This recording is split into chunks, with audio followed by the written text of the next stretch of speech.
Chapter 1042. Han Yunxi looked towards Aunt Ru, only to see her staring at the empty fire spring with an astonished look, her eyes and mouth agape. Han Yunxi used the momentum to leap up, and Aunt Ru finally regained her senses as she stared at her in disbelief. What did this stinky lass do earlier? Why did the entire pond of water disappear? And earlier, she flew up earlier. Wasn't she a trash? How did she know martial arts? Han Yunxi intentionally threw a disdainful glance towards Aunt Ru.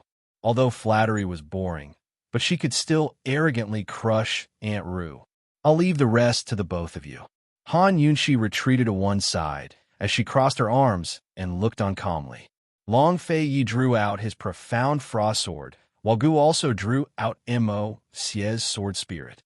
With Long Fei Yi's power and Gu's sword spirit's power, splitting the bottom of the pond was a piece of cake. Seeing Long Fei Yi and Gu making their move, Aunt Ru then hurriedly moved aside. Although she was unwilling, but she still walked over to Han Yunxi's side and stood there for a while before asking in a low voice, "Princess, earlier, why did the fire spring water disappear?" Han Yunxi looked straight ahead and didn't reply. Aunt Ru was slightly embarrassed as she asked again loudly, "Princess, why did the fire spring water disappear? That's poisonous." At this moment, Han Yunxi then unhurriedly replied, "I don't know either." Even an idiot could tell that Han Yunxi didn't want to tell Aunt Ru and didn't want to talk nonsense with her. Aunt Ru was embarrassed, angry and embarrassed, so she didn't ask any further as she walked to one side. She shouldn't have come over to ask for a snub, but then again, she was really curious. She looked towards Tang Li, but Tang Li immediately turned his head away, pretending that he didn't see anything. At this moment, the surrounding sword chi surged as Long Fei Yi and Gu both raised their swords and slashed toward the fire spring. The overflowing sword chi was so dazzling that it made people unable to open their eyes. Very quickly, everyone heard a huge crashing sound. Rumble, rumble, rumble. Even Han Yunxi was stunned by this scene. This was the power of the sword and also the power of man. Who said that man's power couldn't overcome the heavens?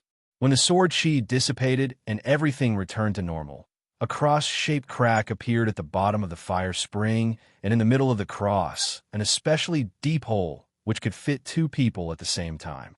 Gu's swordsmanship improved by leaps and bounds. Long Fei Yi's shock. Actually, Gu Qixiao's martial arts hadn't improved by much. His strength came from a moist sword spirit from the ancient times. Han Yunxi couldn't be bothered to explain too much as she immediately went into the fire spring. Long Fei Yi and Gu followed closely behind. Tang Li and the others wanted to chase after them, but Han Yunxi stopped them and told Long Fei Yi and Gu to go back. "There's poison.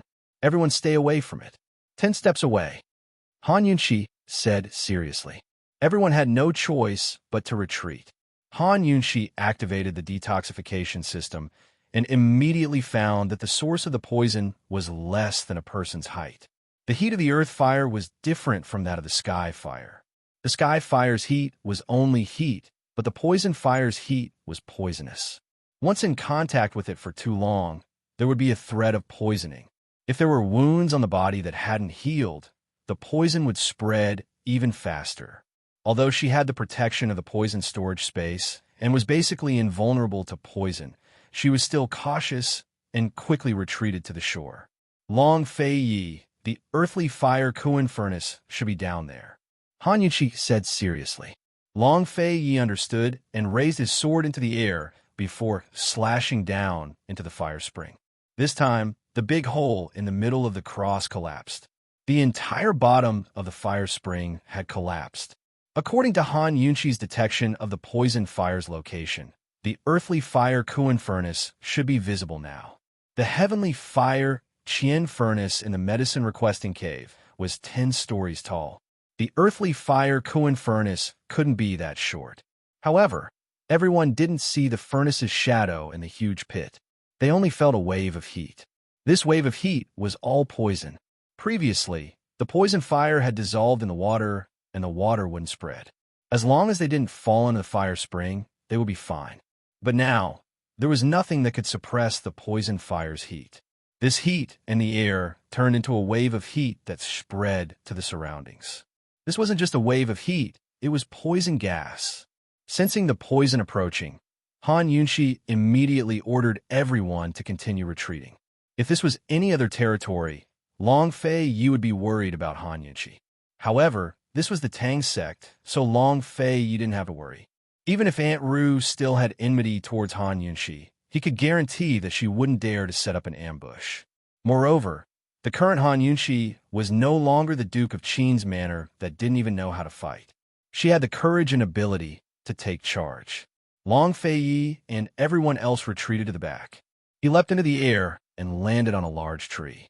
Gu immediately caught up and sat on a branch next to him. Perhaps it was because Long Fei had thoroughly defeated him on New Year's Eve that Gu Qishao was still in a daze. Or perhaps it was because the Tang clan was Long Fei's territory, but Gu Qishao hadn't said a word during this trip. The two of them were very quiet as they looked at the woman they both liked from afar.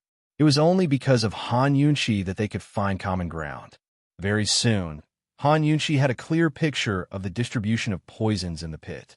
She increasingly felt that it was strange. The source of the poison she detected now was much deeper than before. This meant that, as the ground sank, the source of the poison was sinking as well. How could this be? If the earthly fire Kuan furnace was similar to the heavenly fire universe, the source of the poison shouldn't be so small, and it shouldn't sink with the ground. One had to know that this kind of furnace was extremely heavy, and it was as stable as Mount Tai when it was buried deep underground. It shouldn't be shaken by external forces. Han Yunshi wasn't afraid of poison, but she was most afraid of fire.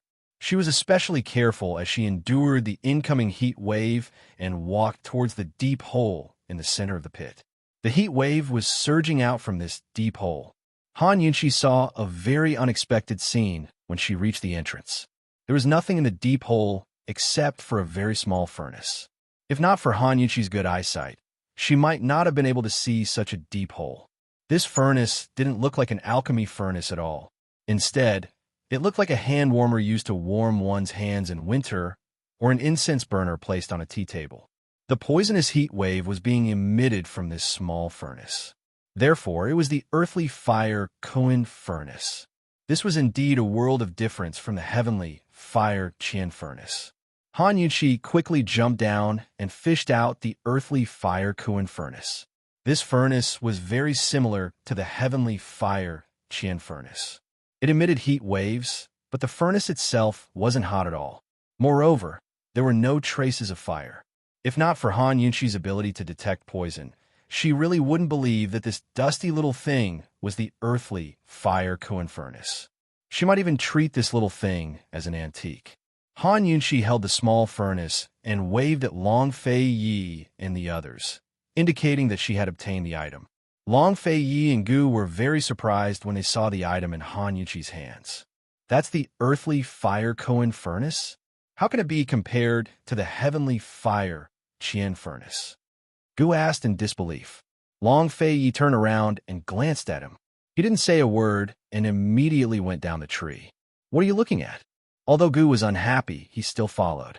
At this moment, Han Yunshi had already placed the earthly fire Kuan furnace beside the ruins of the fire spring and walked towards Long Fei Yi and the others. This earthly fire Kuan furnace was an item that emitted poisonous heat waves, so she had to stay away from everyone. It's really that thing? Long Fei Yi asked. It can't be wrong. That's the earthly fire Kuan furnace. Han Yunshi was very sure. Then we'll have to ignite it. Long Fei Yi said seriously. What they wanted wasn't the furnace, but the poisonous earth fire, or it could be said that it was the will-o'-the-wisp. Han Yunshi nodded seriously. Without the will-o'-the-wisp, I can't be sure that it's the fire of 10,000 poisons. Poison, lass. Try the cultivation technique that old madman taught you. Heavenly fire and earthly fire must be connected. Gu said, let's give it a try. Long Fei Yi agreed. Han Yunshi nodded and immediately turned back. She didn't know why, but she felt that things were going too smoothly, as if something was wrong. Han Yunshi walked to the side of the earthly fire Kuan furnace. Using the cultivation technique that Old Man of Alchemy taught her, she wanted to use the heat emitted by the earthly fire Kuan furnace to transform her cultivation into fire. Long Fei Yi and Gu watched nervously, waiting for the earthly fire to be summoned. However, Han Yunqi tried for a long time, but there wasn't even a shadow of fire under her palm. Everyone finally felt uneasy, realizing that things weren't that simple. Han Yunqi tried for a long time again, but she still didn't succeed. She didn't believe in heresy, so she used the power of the phoenix to guide the fire. Who knew that the result would be the same? Looks like we're in trouble. Gu muttered to himself. Brother, did we find the wrong furnace? How can that small furnace be the earthly fire Kuan furnace? Tang Li asked. Long Fei Yi didn't say anything, looking at Han Yunqi. Aunt Ru watched from the side. She didn't understand these things, so she was also full of doubts. Han Yunqi finally gave up. She walked towards everyone with a helpless expression. Looks like we still have to find a way to guide the fire. Su Donglin, write a letter to the medicinal hut. Long Fei Yi immediately instructed. Presumably, no one in this world was more familiar with the earthly fire Kuan furnace than the Old Man of Alchemy. A complicated look flashed past Gu's eyes. He seemed to want to say something, but in the end, he didn't say anything. This was the Tang sect's territory, so they naturally wouldn't lose anything. Moreover, the earthly fire Kuan furnace wasn't something that just anyone could get close to. Han Yunqi left the earthly fire Kuan furnace where it was and went back with everyone. The Tang sect and the medicinal hut weren't too far apart. Han Yunqi and the others received a letter from the Old Man of Alchemy after a day and night. The contents of the letter gave everyone a shock.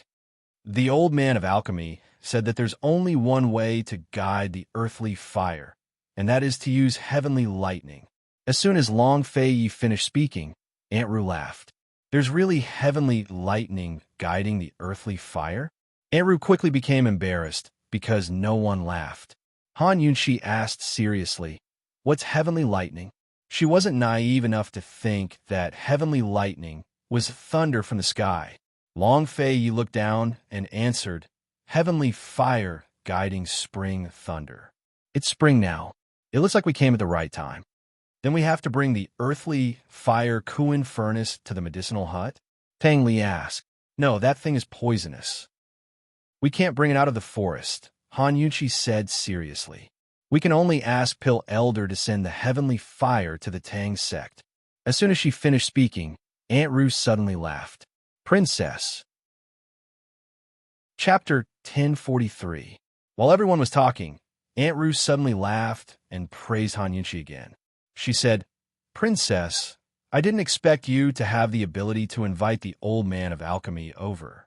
As expected of a princess, you have a lot of face. Aunt Ru, I admire you.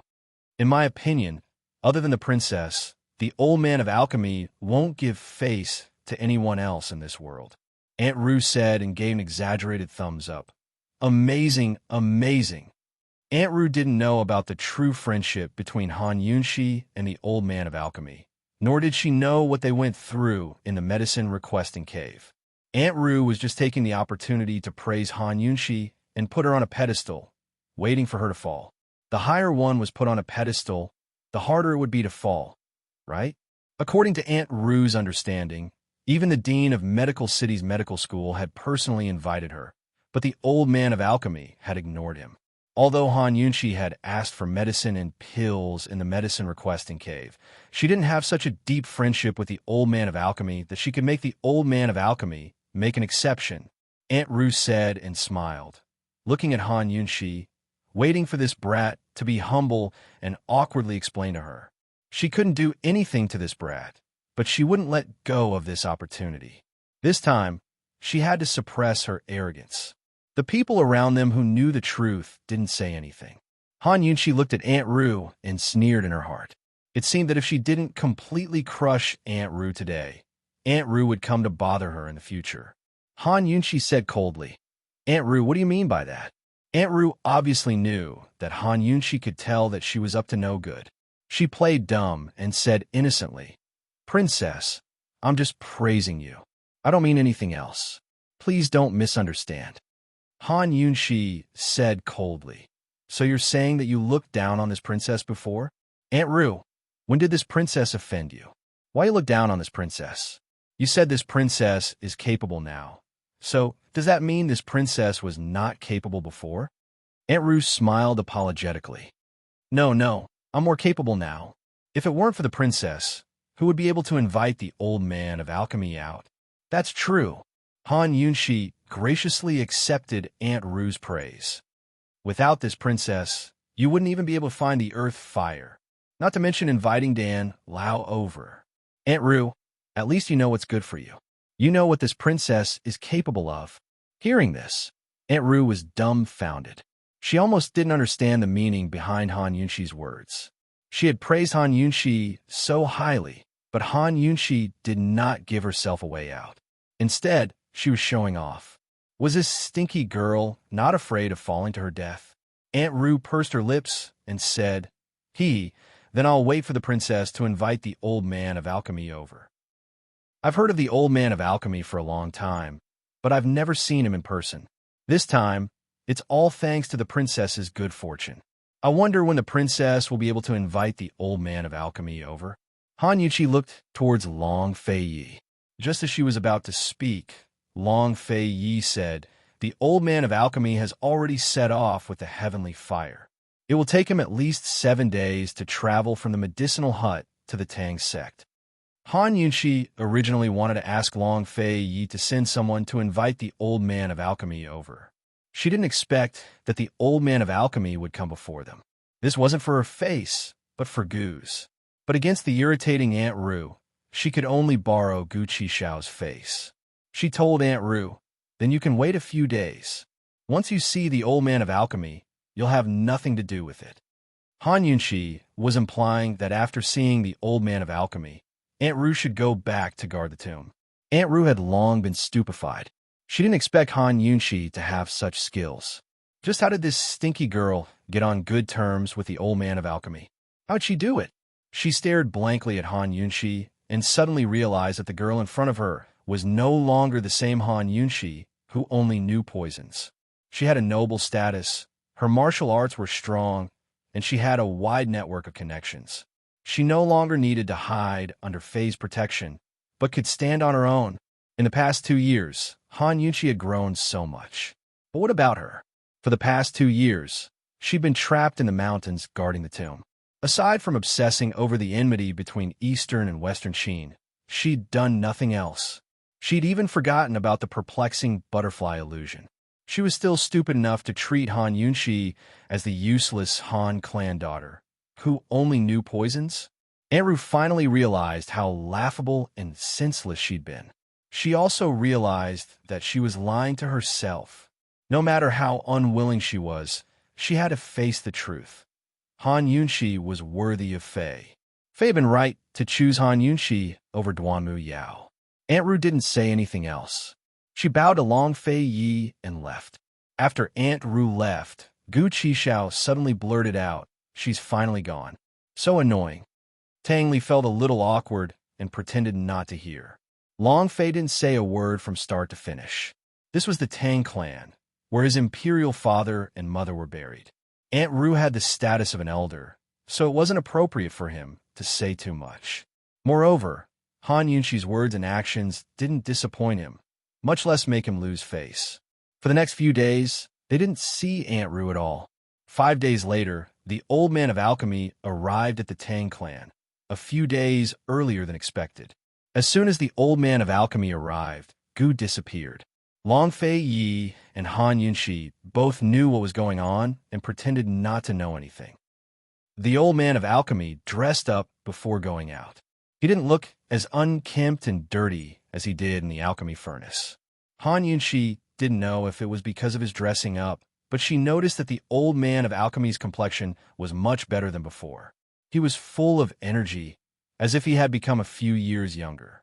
Although there had been a lot of unhappiness between them, the old man of alchemy had come today. No matter who it was, he had the intention to help them. Long Fei Yi bowed to the old man of alchemy. Old Dan, you've had a long journey. It must have been hard on you. The old man of alchemy seemed to be in a good mood. He chuckled. It wasn't hard at all. It's rare for the old man to come out. Just treat it as a spring outing. Han Yunxi's attention was focused on the small furnace in the old man of alchemy's hand. It was a small and exquisite copper furnace. It was very similar to a hand warmer, but it was completely sealed. She couldn't see what was inside. The old man of alchemy held it with both hands. He was very careful. When he saw Han Yunxi looking over, the old man of alchemy carefully opened the lid of the furnace.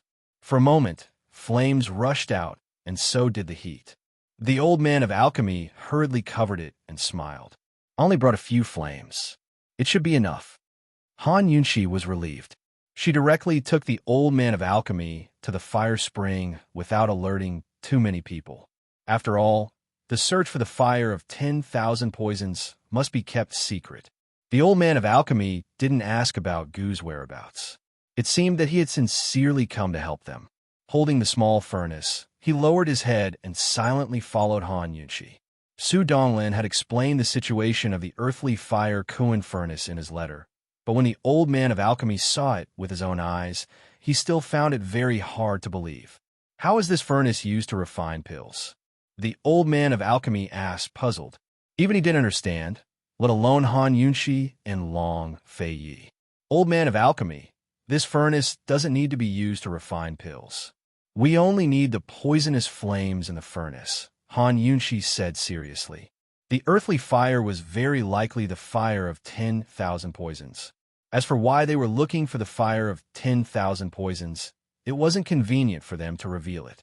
While Han Yunxi and the others were bitterly searching, Bai Yanqing was definitely looking for these things as well.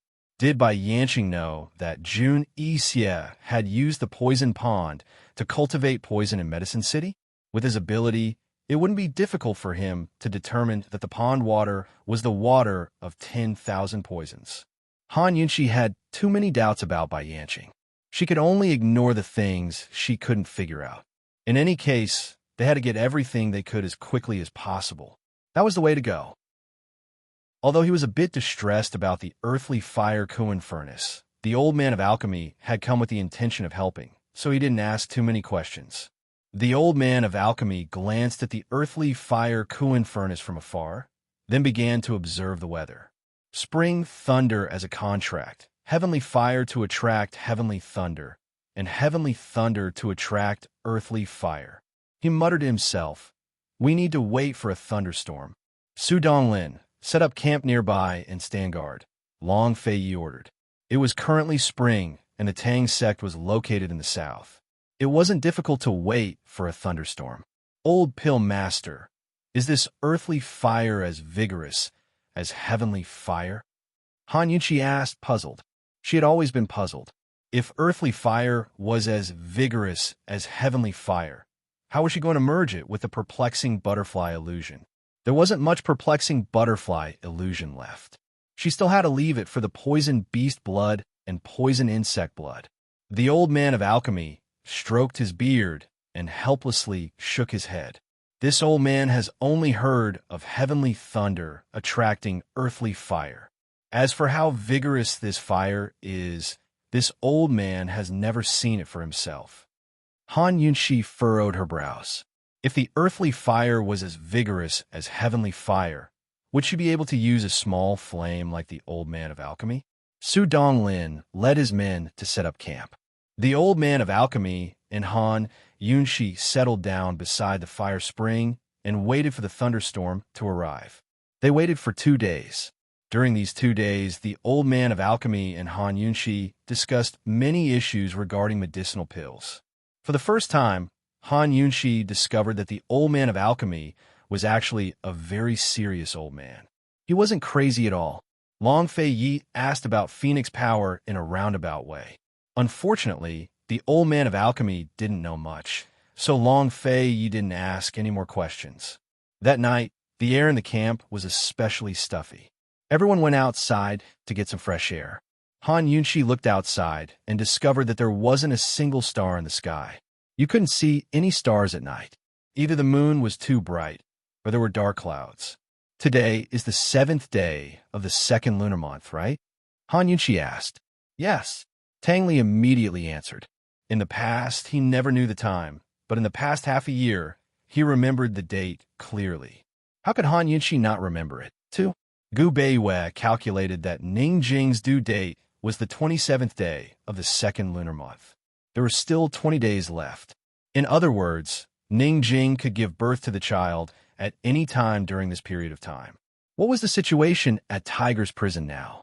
Ning Nuo should have sent the news of the northern expedition being postponed. Seeing Han Yunxi's somewhat dim eyes, Tang Li was calm.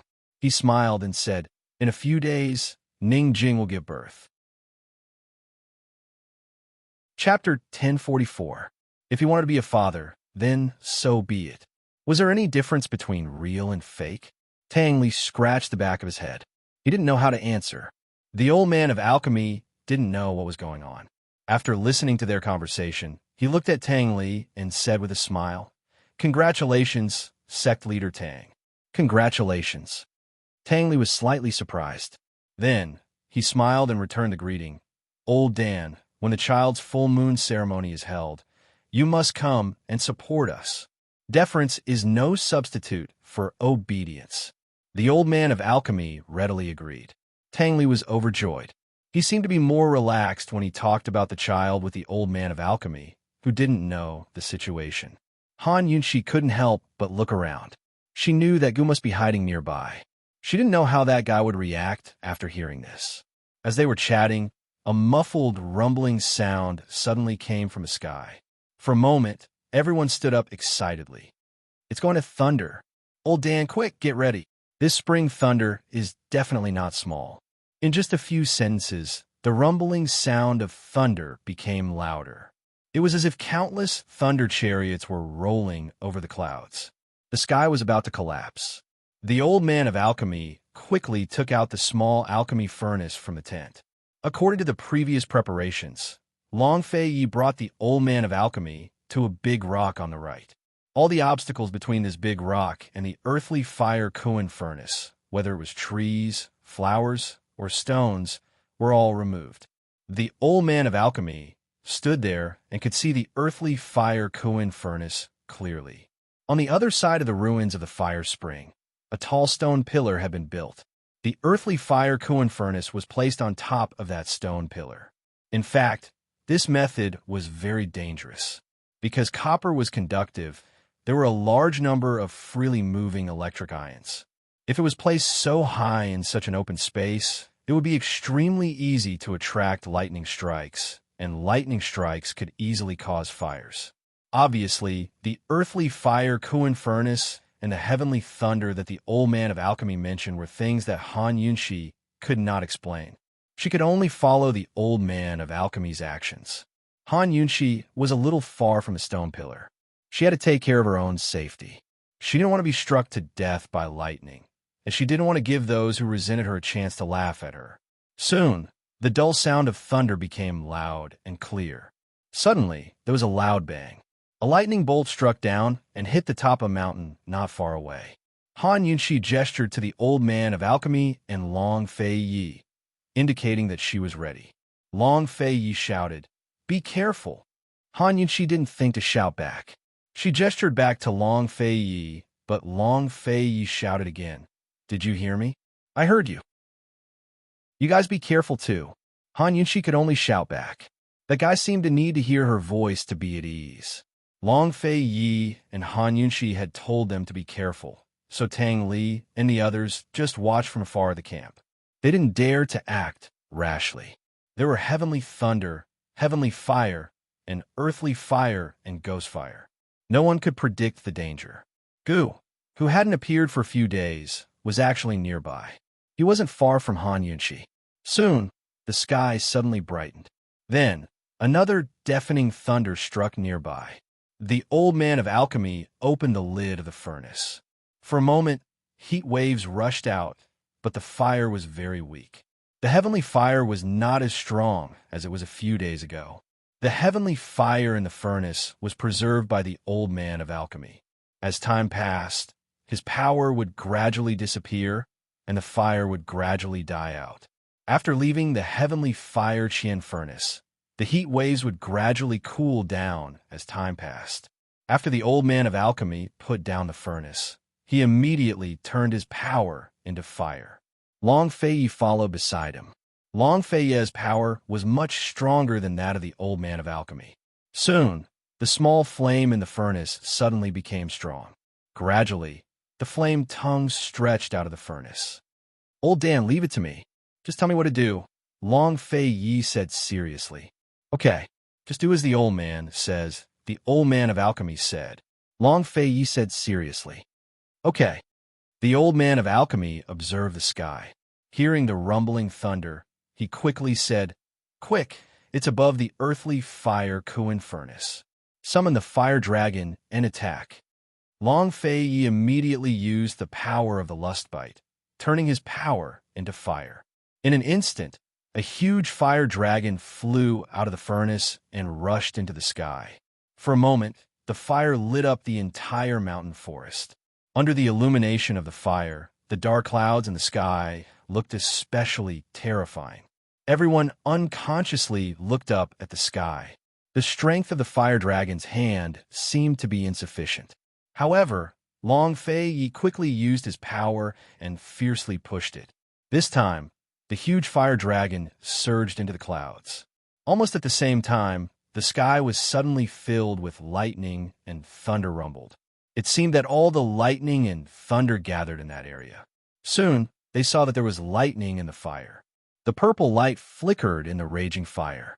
Looking up from afar, this scene was incomparably grand and majestic, shocking one's heart. This was the real heavenly fire. It was like a stream of fire pouring down from the sky. Suddenly, the rumbling thunder became very close and very loud. It was as if all the thunder had gathered into one. Once it struck down, it would be enough to shatter the entire mountain. Everyone was shocked by this scene. "Your Highness, the heavenly thunder is about to come down. We can start now." The old man of alchemy said seriously. "Han Yunshi, back off." Long Fei shouted again, who knew that as soon as his voice fell, a huge purple lightning flashed out of the fire dragon. Then there was a loud rumbling sound. The heavenly thunder was like fire and lightning, surging with power. It fell with an avalanche and hit the earthly fire Kuan furnace. Bang! Another earth-shaking sound. As soon as the sound fell, all the flames were extinguished. The large fire pond was filled with flying rocks and white smoke. Han Yunshi had already jumped into the air and escaped.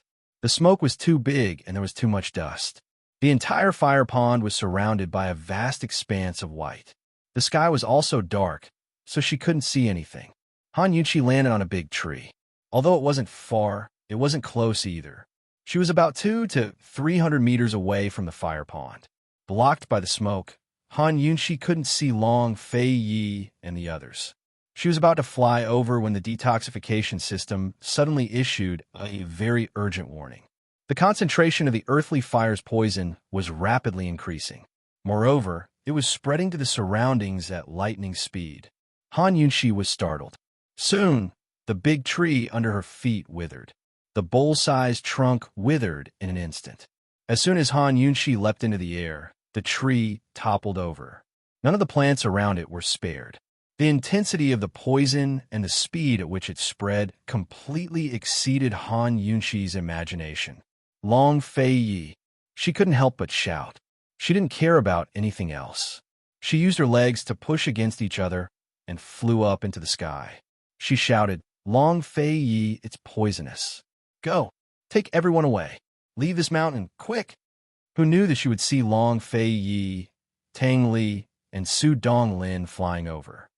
Go. Han Yunshi was so shocked that her heart almost stopped. No matter who was poisoned, they would immediately die and their bodies would turn black. There was no cure for this poison. Hearing Han Yunshi's voice, Long Fei and the others all stopped. Go. It's poisonous. Quickly, leave this place. Han Yunshi shouted as she flew towards them. Long Fei made a prompt decision and pulled Old Man of Alchemy to the top of the mountain. Tang Li, Su Donglin, Bailey Mingxiang, and a few Shadow Guard also followed closely behind and ran for their lives. They only heard Han Yunshi's anxious shout, but they didn't know how serious the situation was.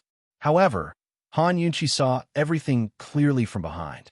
Behind them, the grass and trees were withering with the swiftness of a clap of thunder. The poison had already spread into the air.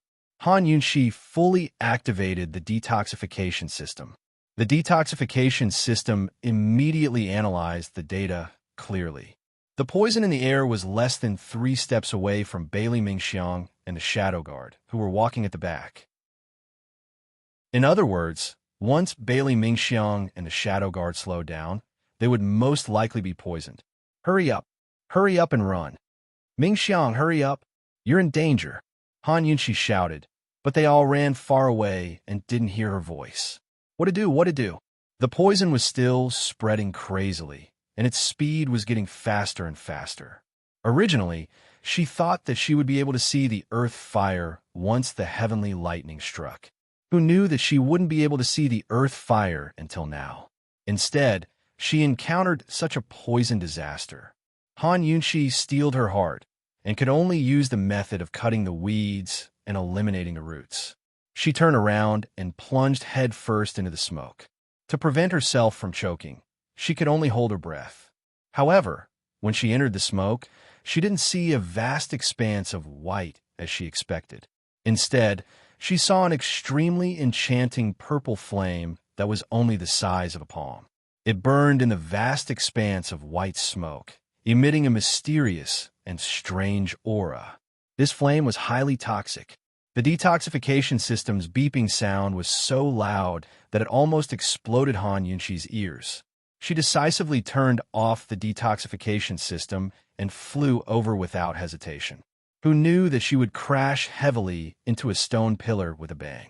Only then did Han Yunqi remember that she had placed the earthly fire Kuan furnace high up on the stone pillar. She ignored the pain on the bridge of her nose and hurriedly flew up the stone pillar.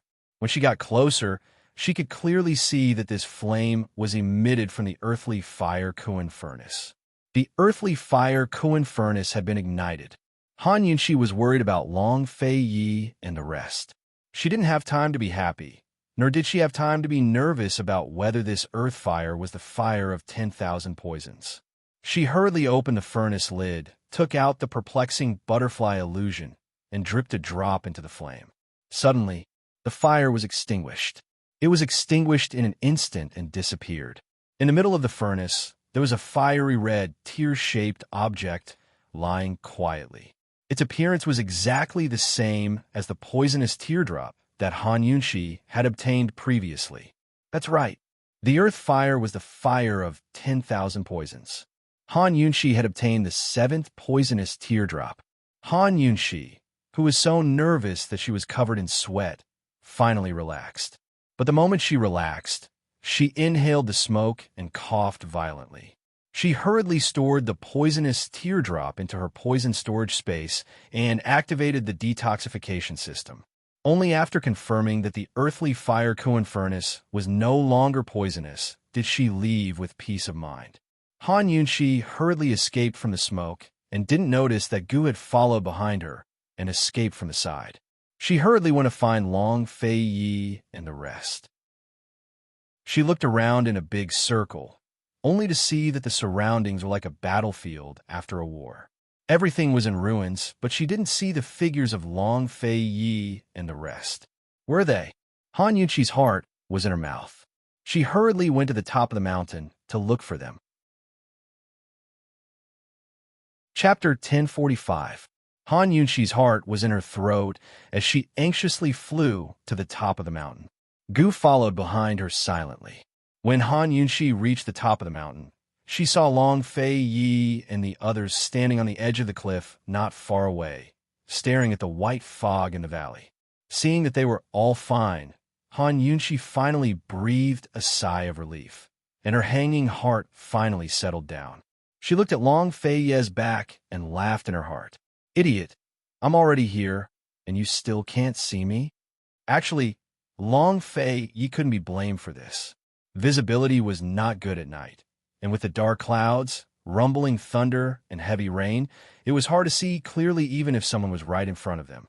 Moreover, this mountain was very big.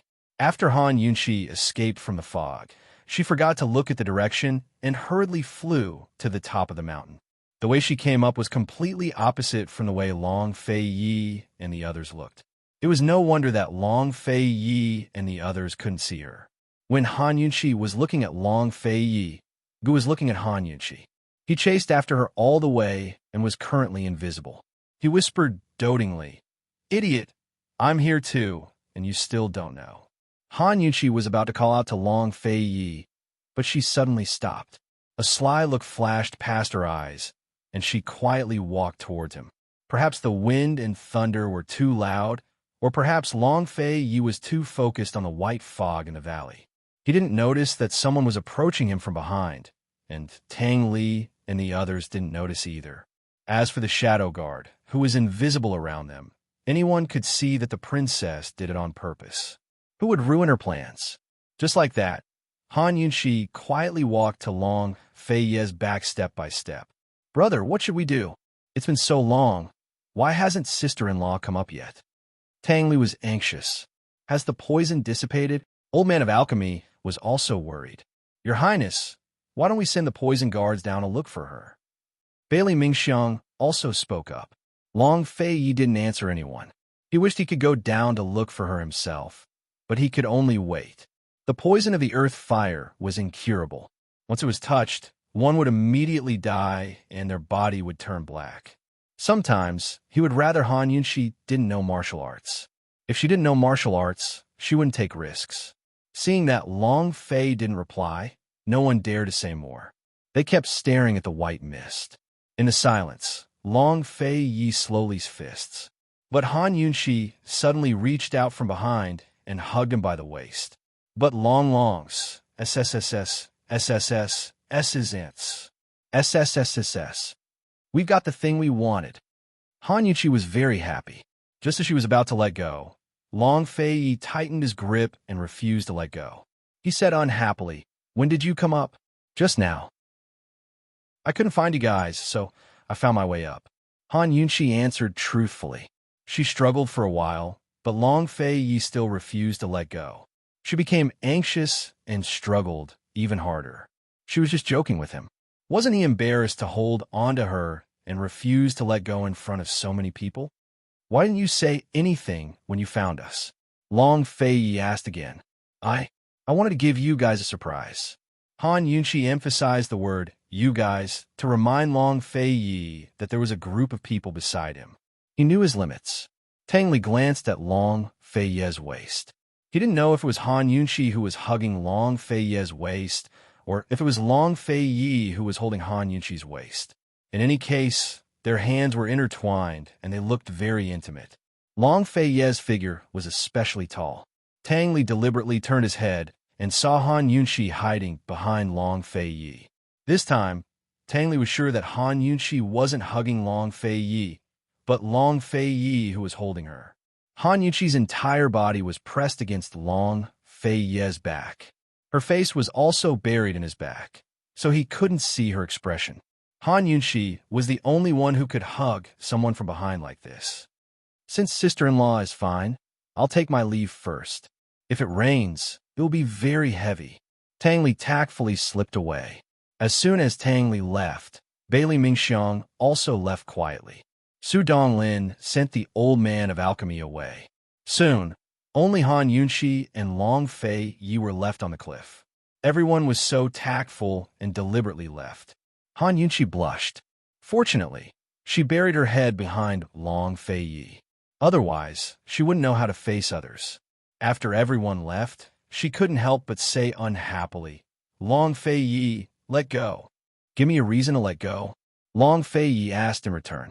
Did this woman know how worried he was? How could she still be in the mood to joke with him? Actually, Han Yunshi didn't mean to play hide-and-seek with him. She was so scared that she almost lost her heart. I'm uncomfortable. I'm uncomfortable because you're strangling me," Han Yunshi said pitifully.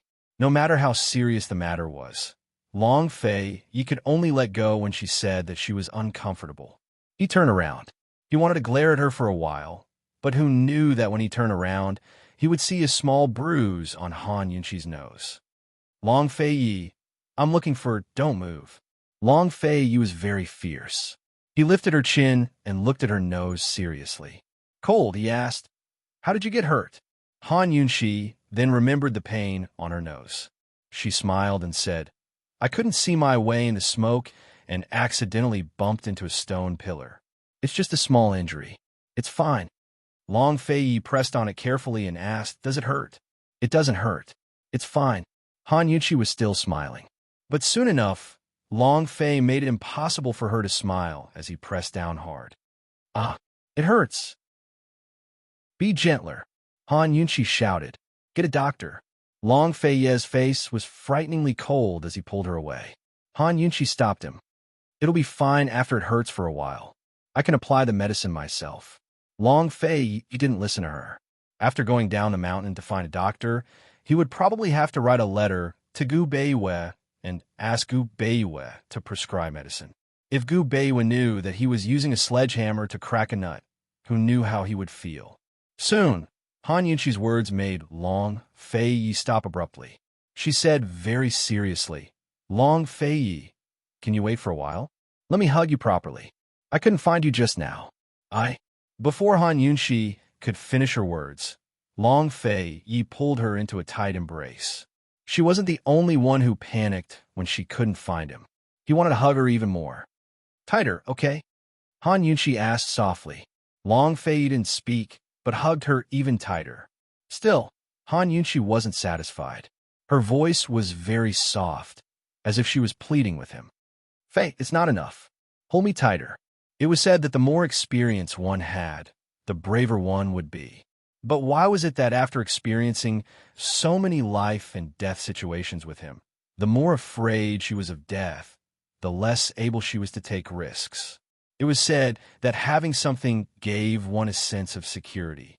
But why was it that the more she had, the more she couldn't bear to lose it?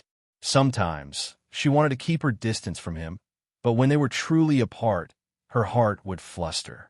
As long as Han Yunxi had a request, Long Fei Yi would satisfy it no matter what it was. But right now, he was afraid that if he used too much strength, it would hurt her again. He simply pushed her aside and lowered his head to capture her lips. Kissing and sucking, he gradually deepened the kiss. She unconsciously wrapped her arms around his neck and gradually raised her head to meet his, giving and demanding. She allowed him to drive in and kiss him passionately. After the heavenly lightning struck, the sky was still filled with lightning. A bolt of lightning flashed across the horizon, illuminating the two of them kissing and hugging. Following, there was a sudden clap of thunder. Large droplets of rain fell from the sky. But the two of them ignored everything and kissed passionately, enjoying each other and having each other. Who cared about thunder and rain when love was so strong? Han Yunxi was kissed until she was dizzy and dizzy. She only knew that Long Fei Yi had picked her up in his arms, but she had no idea how they got back to their quarters. Before she could share the joy of finding the fire of 10,000 poisons, Han Yunxi was thoroughly devoured by Long Fei Yi. Once the two of them had calmed down, he took her to the hot spring in the afternoon to drive away the cold. Han Yunxi lazily leaned against the side of the pool, wishing she could fall asleep right away. Long Fei Yi refused and carefully helped her dry her hair before carrying her back to the bed to sleep. The next morning, when Tang Li and the others saw Long Fei Yi and Han Yunxi eating together, they were very puzzled. Why did the two of them come back last night? Your Highness, old Dan is going back, Su Donglin hurriedly reported. Long Fei Yi and Han Yunxi quickly got up. Old Dan had helped them a lot, and they still hadn't thanked him. Su Donglin took out a box and respectfully presented it. Your Highness, old Dan has already left. He's in a hurry to go back and refine pills, so there's no need to see him off. You can give this to Gu. Long Fei Yi took the box and wanted to open it, but he hesitated and didn't move. He didn't ask where Gu was and just carried it with him. He said, Go to the poison lands and find the earthly fire Kuan furnace. Give it to old Dan as a thank you gift. Although the earthly fire Kuan furnace didn't have earthly fire, the furnace's material wasn't ordinary. It was much better than the other furnaces in old Dan's hands. Tang Li couldn't be bothered to pay attention to Gu's matters. He anxiously asked, "Sister-in-law, can you let me take a look at the fire of 10,000 poisons?"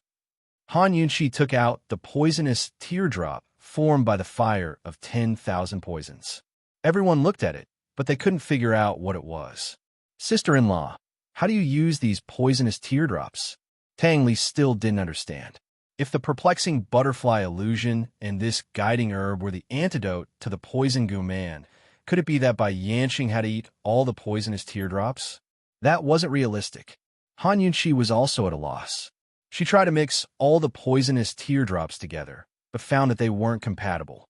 Before she obtained the last 2 poisonous teardrops, she didn't dare to try anything else. Han Yunshi carefully put away the fire of 10,000 poisons. Tang Li said, "Brother, sister-in-law, you have to hurry." It was already the 8th day of the 2nd lunar month. The snow on Heaven Mountain had already begun to melt. They could go up Heaven Mountain in less than a month. During this time, Tang Li had been silently calculating that it was time for him to return to the 3-way black market. Ning Jing's due date was very close. Even if he couldn't stay by her side, he could at least be closer to her. Han Yunshi naturally understood Tang Li's anxiousness. We're leaving for Heaven Mountain today. You should hurry back too. Don't worry, we'll be back as soon as possible. Wait for our good news." Han Yunshi really hoped that she could give him more strength. Tang Li nodded seriously. "I already told my parents last night that I'll be leaving soon." Long Fei didn't say anything. He placed his large hand on Tang Li's shoulder and patted it before letting go. "Wait for us to return." "Definitely." Tang Li was especially firm. Chapter 1046. After sending off Tang Li, Long Fei Yi and Han Yunshi set off. Logically speaking, they should be halfway to Sky Mountain by now. They would be able to reach Sky Mountain in half a month. However, their unexpected trip to the Tang sect had delayed them quite a bit. Their journey to Sky Mountain was delayed by half a month. The journey from the Tang sect to Sky Mountain usually took a month. It would be the beginning of March in a month. Not to mention what they would encounter on Sky Mountain. It would take a lot of time to reach the 3-way black market from Sky Mountain. Time was indeed very tight. Han Yunshi and the rest abandoned the carriage and rode off on horseback. They left the Tang sect in a cloud of dust. Han Yunshi and Long Fei Yi did not ask about Gu's whereabouts. This was because they were very sure that Gu was always there. He just did not come out. Finally, that night, when they were resting by the river, Gu suddenly appeared. His slender and good-looking hand reached out to Long Fei Yi. He was very blunt. "Give it to me." Last night, he had secretly followed Crazy Old back and sat on his roof the whole night. This morning, he had secretly sent him all the way down the mountain before returning. He had seen Crazy Old drag Su Donglin to give something to Long Fei Yi. Long Fei Yi did not say anything and handed the thing to him. Han Yunshi was a little curious. Gu did not hide and opened the box on the spot. He saw a copper coin lying quietly in the box, tied with a red string. Gu Qixiao gave a start, but he quickly recovered with a chuckle. It looks pretty good. Han Yunshi seemed to see a pattern on the copper coin. She craned her head to take a closer look. Seeing this, Gu handed the copper coin to her and said with a smile, "I'll give it to you if you like it. This is good stuff. There's only one of it in the world." Han Yunshi immediately retreated. No, the old man of alchemy's gift was given to him by the old man of alchemy. How could he give it away so casually? Gu was still smiling. "If you don't want it, I'll keep it. If you like it one day, you can take it and play with it." Han Yunshi rolled her eyes, too lazy to pay him any attention. Only then did Gu put away the copper coin. No one knew when he had put the copper coin back on his neck, but no one saw it. They rested for a while. Even though they were very tired, no one had the intention to rest. When they thought of Ning Jing and Mu Linger, no matter how tired they were, they had to hold on. Before leaving, Long Fei Yi said to Su Donglin, "Write a letter to Master and tell him that we will arrive in about 10 days. With their desperate speed, they would be able to reach their destination in about 10 days. Just as would get their hands on Long Fei's letter after it was sent out. At this moment, they were rushing towards Heaven Mountain as if their lives depended on it. Meanwhile, Bai Yanqing and Jun Yixie were waiting for them to go to Tiger's prison to rescue them. Jun Yixie had already deployed heavy defenses in Tiger's prison. There were 3 inner and 3 outer layers, making a total of 6 layers of defense. He vowed to keep Long Fei Yi and Han Yunqi alive in Tiger's prison. The correspondence between Myriad Merchant Hall and Bai Yuqiao had always been smooth. Therefore, Long Fei Yi and Han Yunqi knew nothing about it. As for Bai Yuqiao and the others, they were even more unaware of everything that Jun Yixie had done. As the expected date of delivery approached, Ning Jing's movements became more and more inconvenient. She could no longer hide her belly. She had not dared to go out for 5 whole days, afraid that she would encounter an accident. One had to know that if she encountered an accident at this time, she would be in danger of losing both her and her child. At this time, Mu Ling was massaging Ning Jing's feet. In the second trimester, Ning Jing's hands and feet began to feel like they were in water. Her joints would also ache. Mu Ling had prescribed a few medicinal herbs to treat her edema, but not the pain in her joints. At this time, she was massaging Ning Jing's wrists. "Sister Jing, don't be nervous. It's already been a month. My sister and the others will definitely be here soon. Sister Jing, it's the last few days. You must relax. As long as you give birth to the child, everything will be fine. Sister Jing, with Bai Yuqiao around, there won't be any big trouble. Although Bai Yuqiao is annoying, he's reliable. Sister Jing, if you're nervous, think about the child. Sister Jing, do you think you'll give birth to a boy or a girl?" "All right," he said. Ning Jing finally interrupted Mu Ling, impatiently. "All right, if you're nervous, then shut up and do your work seriously." Ever since she received Ning Nua's letter, saying that the rescue mission and the northern expedition would be delayed for a few months, Mu Ling started to feel nervous. If this girl was nervous, then so be it. Why did she have to say that she was nervous? If Ning Jing had not been too lazy to move because she was pregnant, she would have lost her temper long ago. It was really annoying. Mu Ling shut her mouth resentfully, but after a long silence, she could not help but ask, "Sister Jing, will Jun Yixie send people to patrol again during this period?" In the past 2 months, Jun Yixie had sent people to patrol from time to time. The time was not fixed, and there were several surprise attacks. If Bai Yuqiao had not been on guard, Ning Jing would have been exposed long ago. Mu Ling was nervous. She had been worried that Jun Yixie would send people to patrol again when Ning Jing was giving birth. What would she do then? "He won't," Ning Jing said calmly. She was actually very clear about how dangerous her situation was. However, she did not tell the people from Myriad Merchant Hall that Jun Yixie had sent people to patrol frequently. In the letter that Ning Nua wrote to her, she explained in great detail the delay of the northern expedition.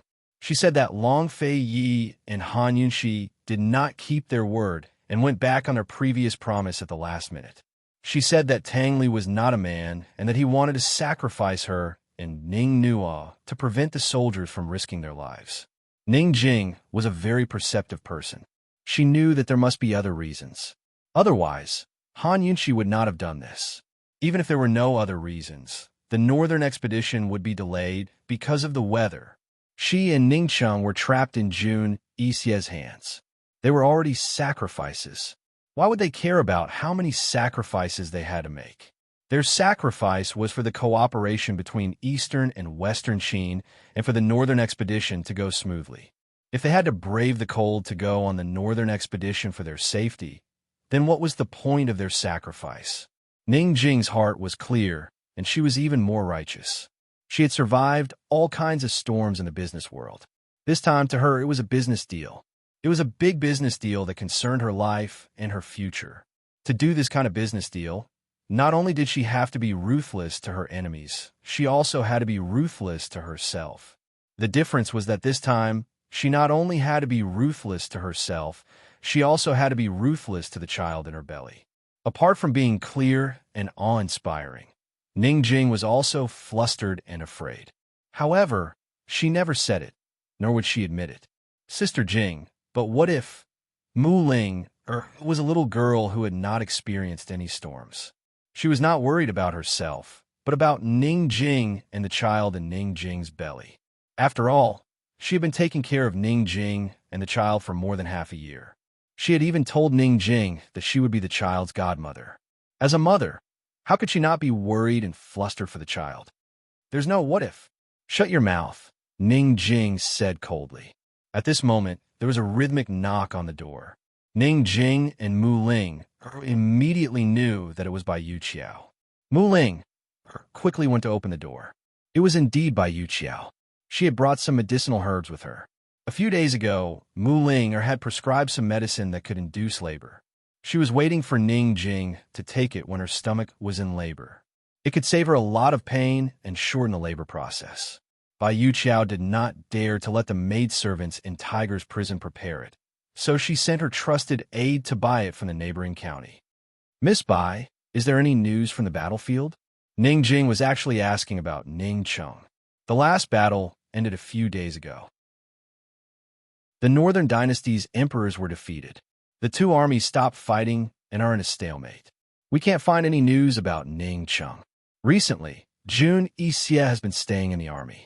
My people don't dare to act rashly, Bai Yuqiao answered honestly. It had been a month since she sent a message to Ning Cheng that the northern expedition had been delayed. Ning Jing, your matter is more important. Don't worry about your brother. Bai Yuqiao said seriously. My senior brother sent 2 midwives over. Bai Yuqiao did not finish her sentence, but Ning Jing immediately understood. The previous midwives were arranged by Bai Yuqiao. They lived in the same courtyard as them and were on standby at any time. Jun Yixie suddenly sent 2 midwives over. It must be to take the child away. Ning Jing was stunned. She did not move and did not react for a long time. Not to mention that Jun Yixie would take the child away. The fact that she was pregnant would be exposed if the 2 midwives helped her give birth. Can't we reject it? Mu Ling asked anxiously. Bai Yuqiao shook her head. She had already rejected it. She had used the excuse that the new midwives were not familiar with Mu Ling's situation and had been rejected by Mu Ling. However, Jun Yixie had ordered the 2 midwives to help Mu Ling deliver the child. Bai Yuqiao did not dare to reject it again. Based on her understanding of her senior brother, he would definitely be suspicious if she rejected it again.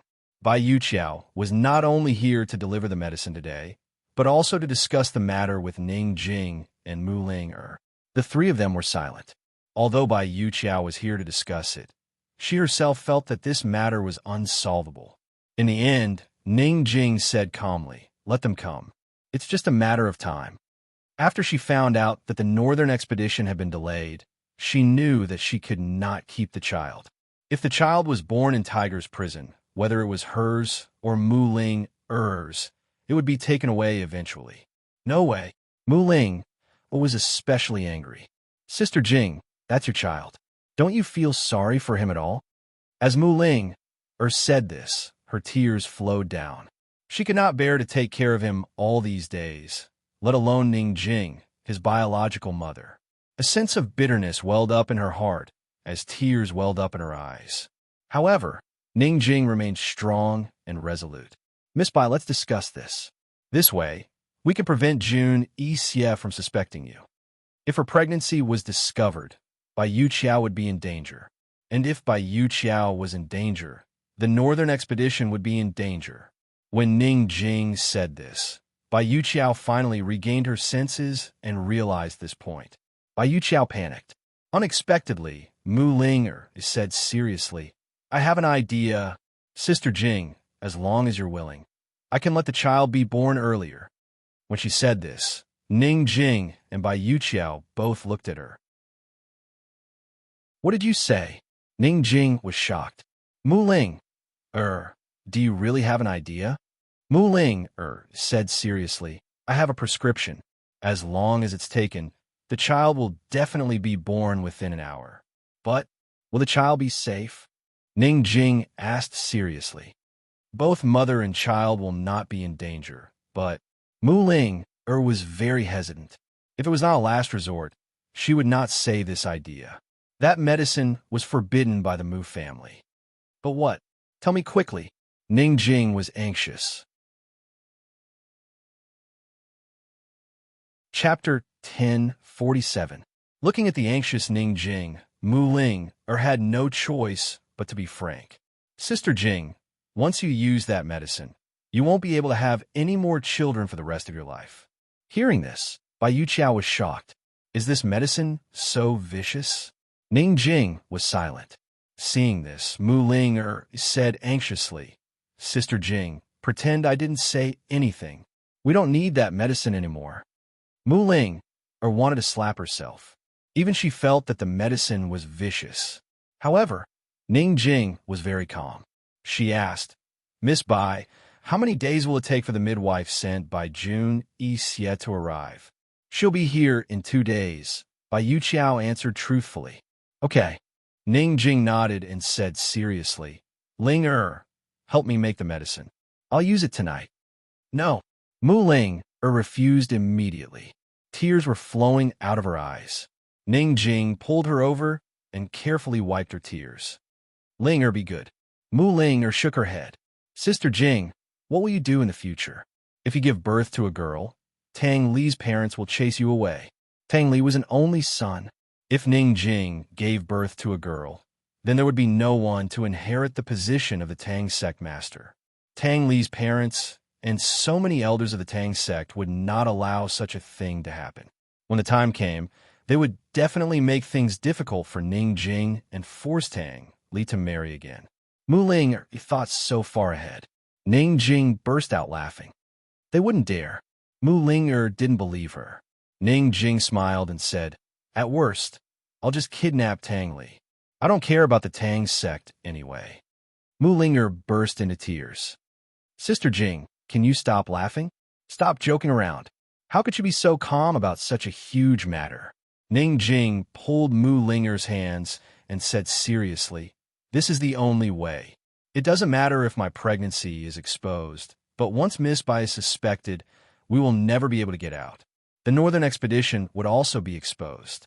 Mu Ling, now is not the time to throw a tantrum. You should be more sensible. Of course, Mu Ling was sensible. Otherwise, she wouldn't have been threatened by Deacon Jean like that. Be good. Go and write down the prescription. We don't have much time, Ning Jing urged. Mu Ling bit her lip and didn't move for a long time. Are you going or not? Ning Jing suddenly became fierce. Mu Ling jumped in shock as she stood up abruptly, tears streaming down her face. If Ning Jing really became fierce, she would be scared. Are you going to cry again? Ning Jing became even fiercer. I'll go. Mu Ling had no choice. She wiped her tears as she went to write down the prescription.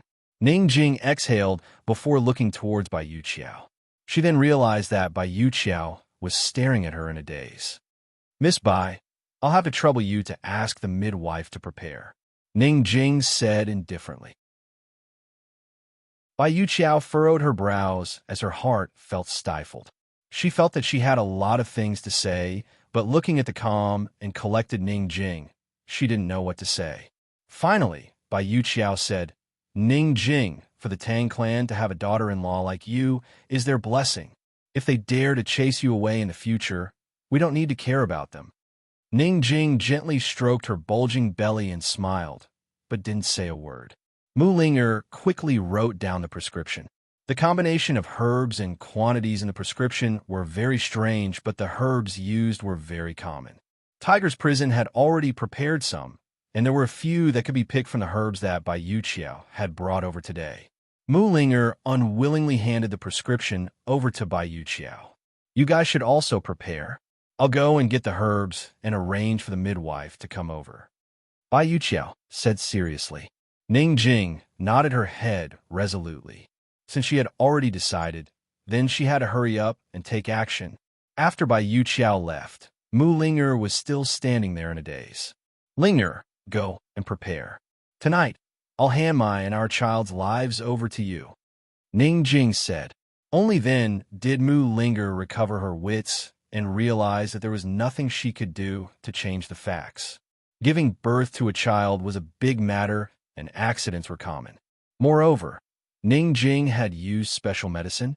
Ning Jing's words were purposely said for Mu Linger to hear. She wanted this lass to wake up and get her spirits up. All right, I'll go and prepare. Mu Linger hurriedly went out. When everyone had left, Ning Jing finally dropped all her pretenses. She had always been a resolute woman. Once she had decided on something, she would not be afraid or regret it. She just missed Tang Li. Tang Li, you're really going to be a father, do you know that? Tang Li, you're going to be a father. Don't be sloppy in the future. You have to be a good role model for your child. Do you understand? Bai Yu Qiao and Mu Linger needed to prepare a lot of things, and Ning Jing needed to be mentally prepared. 2 hours later, everything was ready. The midwife was waiting in the room. Mu Linger personally carried the medicinal soup and handed it to Ning Jing. Sister Jing, do you want to reconsider? Mu Linger could not help but ask. Ning Jing pretended not to hear and did not answer. She picked up the medicinal soup and drank it all in one gulp. This time, Mu Linger immediately tensed up. Even Bai Yu Qiao was nervous. The room was silent. It was as if they could hear the sound of time's footsteps. After taking the medicine, Ning Jing's stomach would move in an hour. Now, all they had to do was wait. An hour was not a long time, but for the 3 women, it was like torture. Mu Linger and Bai Yu Qiao did not dare to look away from Ning Jing. Ning Jing lowered her head and did not move. Her nerves were stretched taut. It would be a lie to say that she was not nervous. You can't. Miss Jing, you have to get up and walk around. Exercise a little so that you can give birth better later, the midwife could not help but say. Only then did Mu Linger remember this. Right. Ning Jing walked with difficulty with her big belly. The midwife quickly came over to help her. Just walk around in the room. Walking more will do you good. Mu Linger also came over to help her. Just like that, Ning Jing walked in circles in the limited space in the room. This was her first and last time giving birth in her life. This was something that she would never forget. She walked and walked suddenly. Ning Jing stopped in her tracks and exclaimed, "It hurts. It's starting to hurt." The faint pain was very familiar. It had happened twice before. The midwife had said that it was an illusion. Then this time it was real. Everyone became nervous. Bai Yu Qiao did not know what to do and asked anxiously, "Do you want to lie down quickly? Go. Keep walking. Walk more, and you'll feel better later," the midwife said seriously. The 3 of them had never given birth before. Even though Mu Linger had some medical knowledge, what she read in medical books was not the same as what she saw in reality. Moreover, childbirth varied from person to person. At this point, they all had to listen to the midwife. Gradually, Ning Jing's pain became more frequent and more intense. She couldn't walk anymore. "Hang in there, Miss Jing. Listen to me. If you suffer a little now, you'll suffer less later. Walk more, and the child will come out faster. You'll also suffer less. Otherwise, the first child won't come out so soon. Hang in there, walk a few more rounds." The midwife persuaded and encouraged her. Ning Jing was also brave. She gritted her teeth and persevered. There were 10 levels of pain. Severe burns and lumbar disc herniation were level 8 to 9. The 10th level was the pain of childbirth. One could only imagine how painful it was. However, this was not the most painful moment. Suddenly, Ning Jing stopped abruptly. She looked down and felt a warm current flowing down her thigh. Ning Jing was completely flustered and did not know what to do. Bai Yu Qiao and Mu Linger looked at each other nervously. Fortunately, Bai Yu Qiao's midwife was very reliable. She did not make a fuss and said calmly, "Your water has broken. Hurry up and lie on the bed. You're about to give birth." The midwife and Mu Linger quickly helped Ning Jing out of the door and into the small room next door. Bai Yu Qiao helped open the door. The small room next door was specially prepared by Bai Yu Qiao under the midwife's guidance. Different family conditions meant different conditions for the mother to give birth. Although the small delivery room at Tiger's prison was not as well prepared as Tang Li's of the Tang sect, it was still Bai Yu Qiao's goodwill. The entire room was very clean. All the windows were tightly shut. 2 maidservants stood in the room. They were the midwife's assistants. They had already prepared hot water. There was a small table next to the bed. On it were candles, scissors, needles, gauze, and a few bowls of medicinal soup. In the middle of February, spring had officially begun in the north. However, Tiger's prison was still very cool. Therefore, the midwife had people place 2 stoves in the room to ensure that the room was warm. Ning Jing was helped to lie on the bed. After her water broke, she was in waves of pain.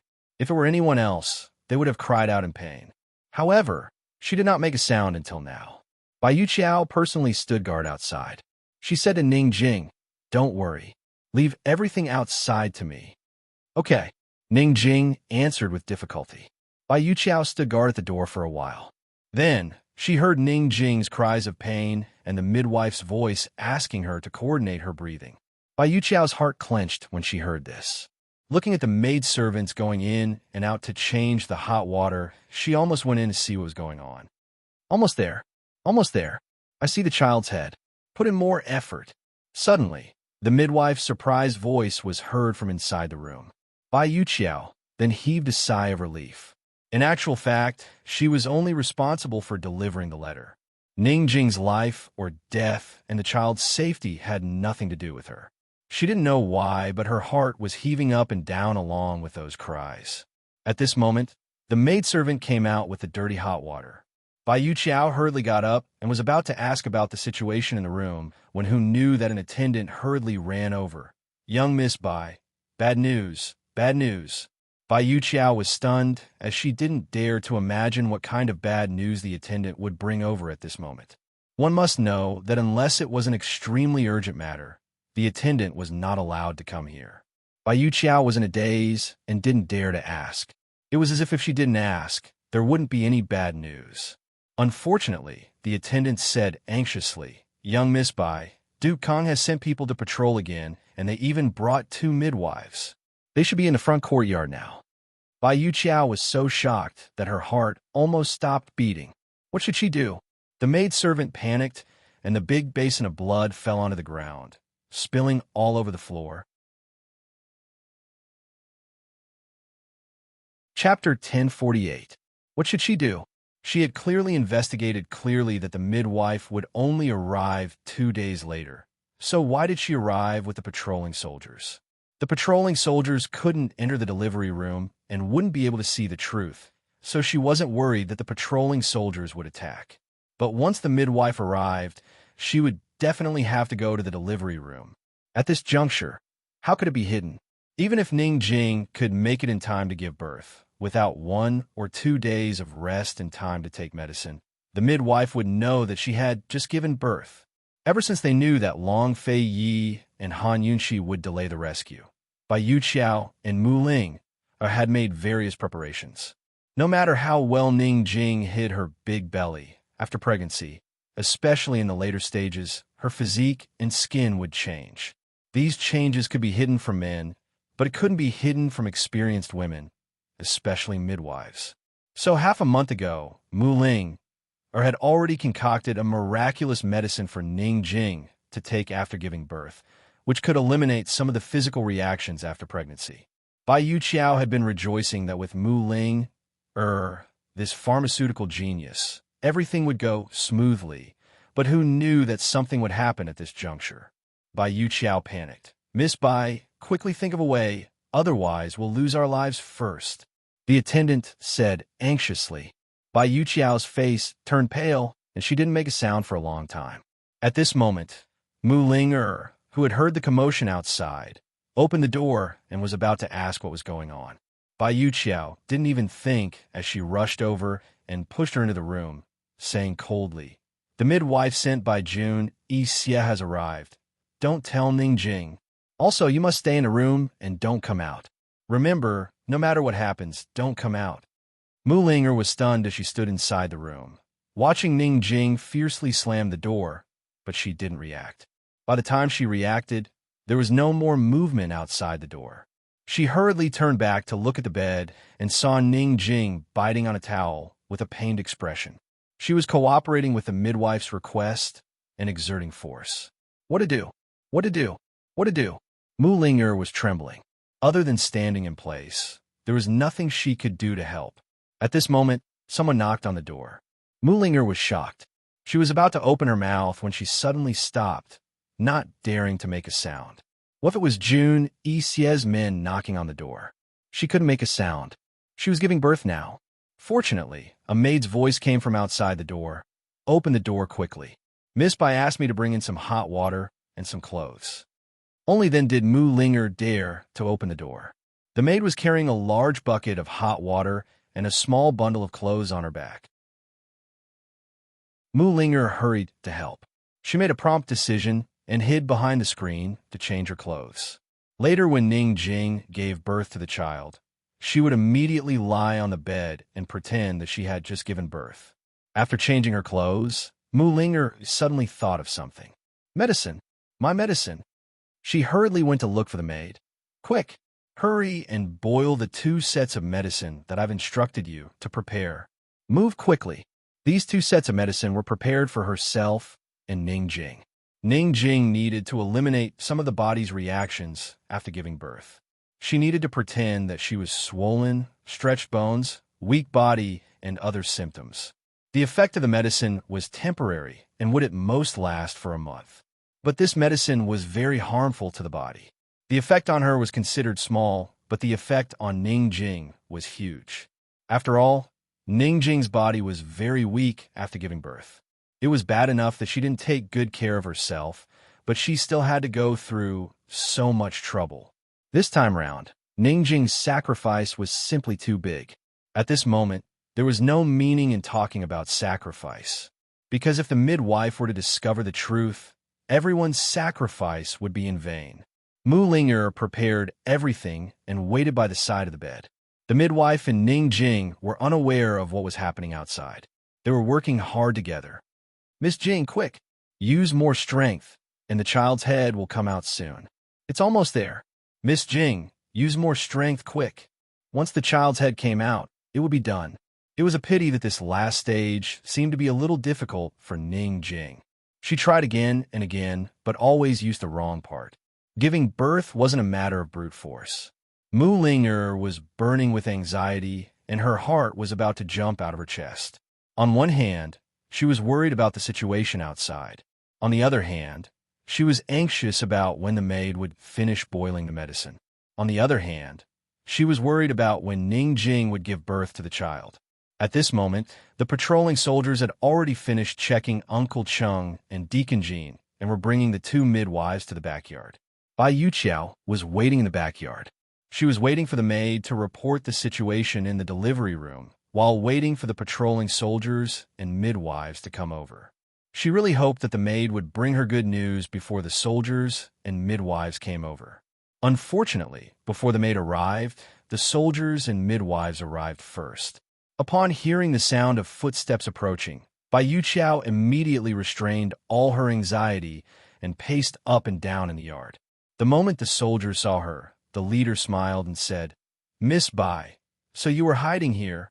But very quickly, the group of people heard the commotion in the delivery room. What's going on? The soldier asked sternly. Bai Yuqiao's heart was about to stop.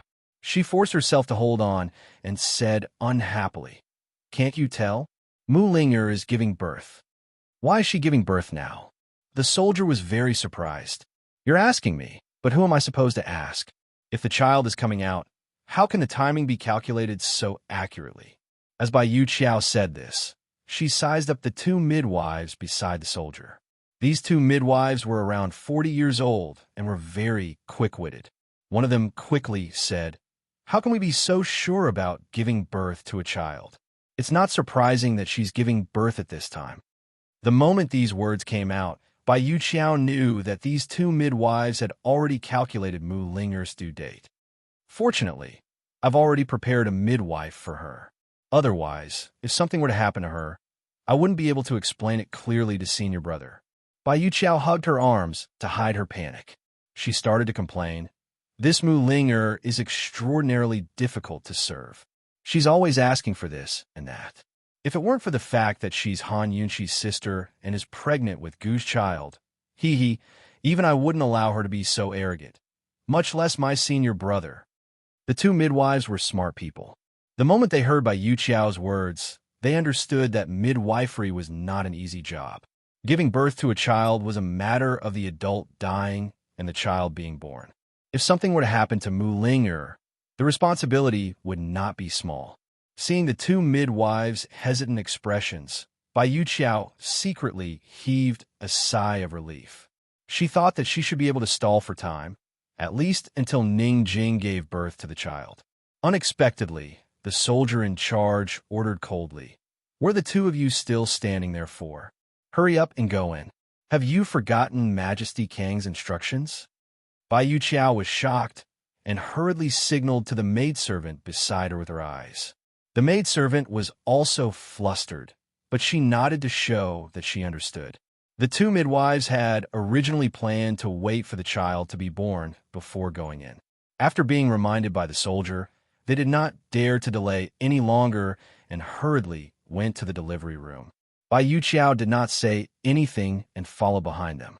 The maidservant beside her hurriedly ran to the door of the delivery room and opened her arms to stop them. "Wait!" The maidservant's voice was very loud. She was undoubtedly reminding the people in the room. At this moment, Ning Jing and the midwives could not be bothered with the voices outside. The child's head was stuck in the birth canal and could not come out. Ning Jing's strength was almost gone, and the midwives were starting to panic. This was an omen of a difficult birth. If the child still did not come out, it would inhale the dirty amniotic fluid and affect its lungs. It might even suffocate to death. "Give me the scissors." The midwives made a prompt decision. Mu Ling'er was scared out of her wits. When she heard the voices outside, she was even more terrified. She did not know when her tears had fallen. What should she do? The midwives were about to come in. At the door, when the soldier saw the maidservant, he immediately looked at Bai Yuqiao and asked, "What's the meaning of this?"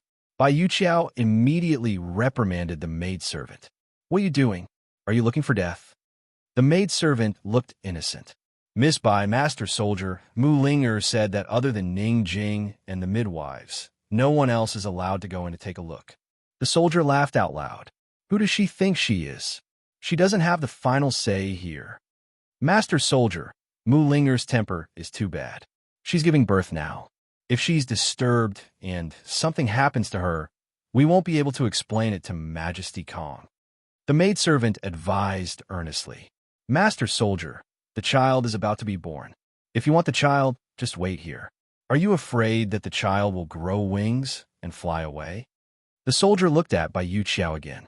Bai Yuqiao did not make a sound, as if it had nothing to do with her, who knew that the soldier would actually pull the maidservant away and kick the door open. Both Bai Yuqiao and the servant girl were flabbergasted, their mouths agape. In the room, besides Ning Jing, who was biting the towel so hard that her face was contorted, the midwife had just put down the scissors. Her hands were covered in blood, but she could not care less.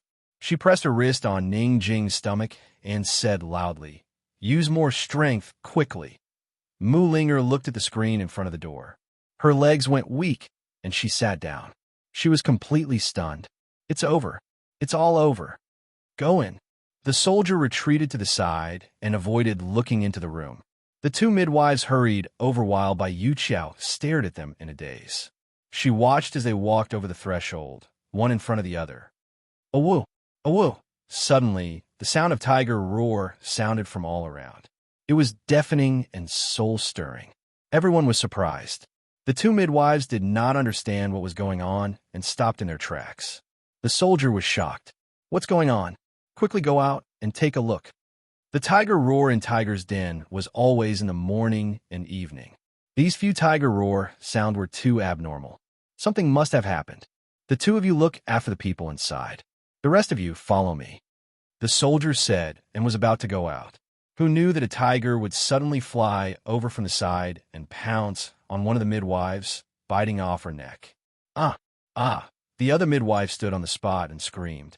She wanted to run, but she was so scared that her legs seemed to be filled with lead.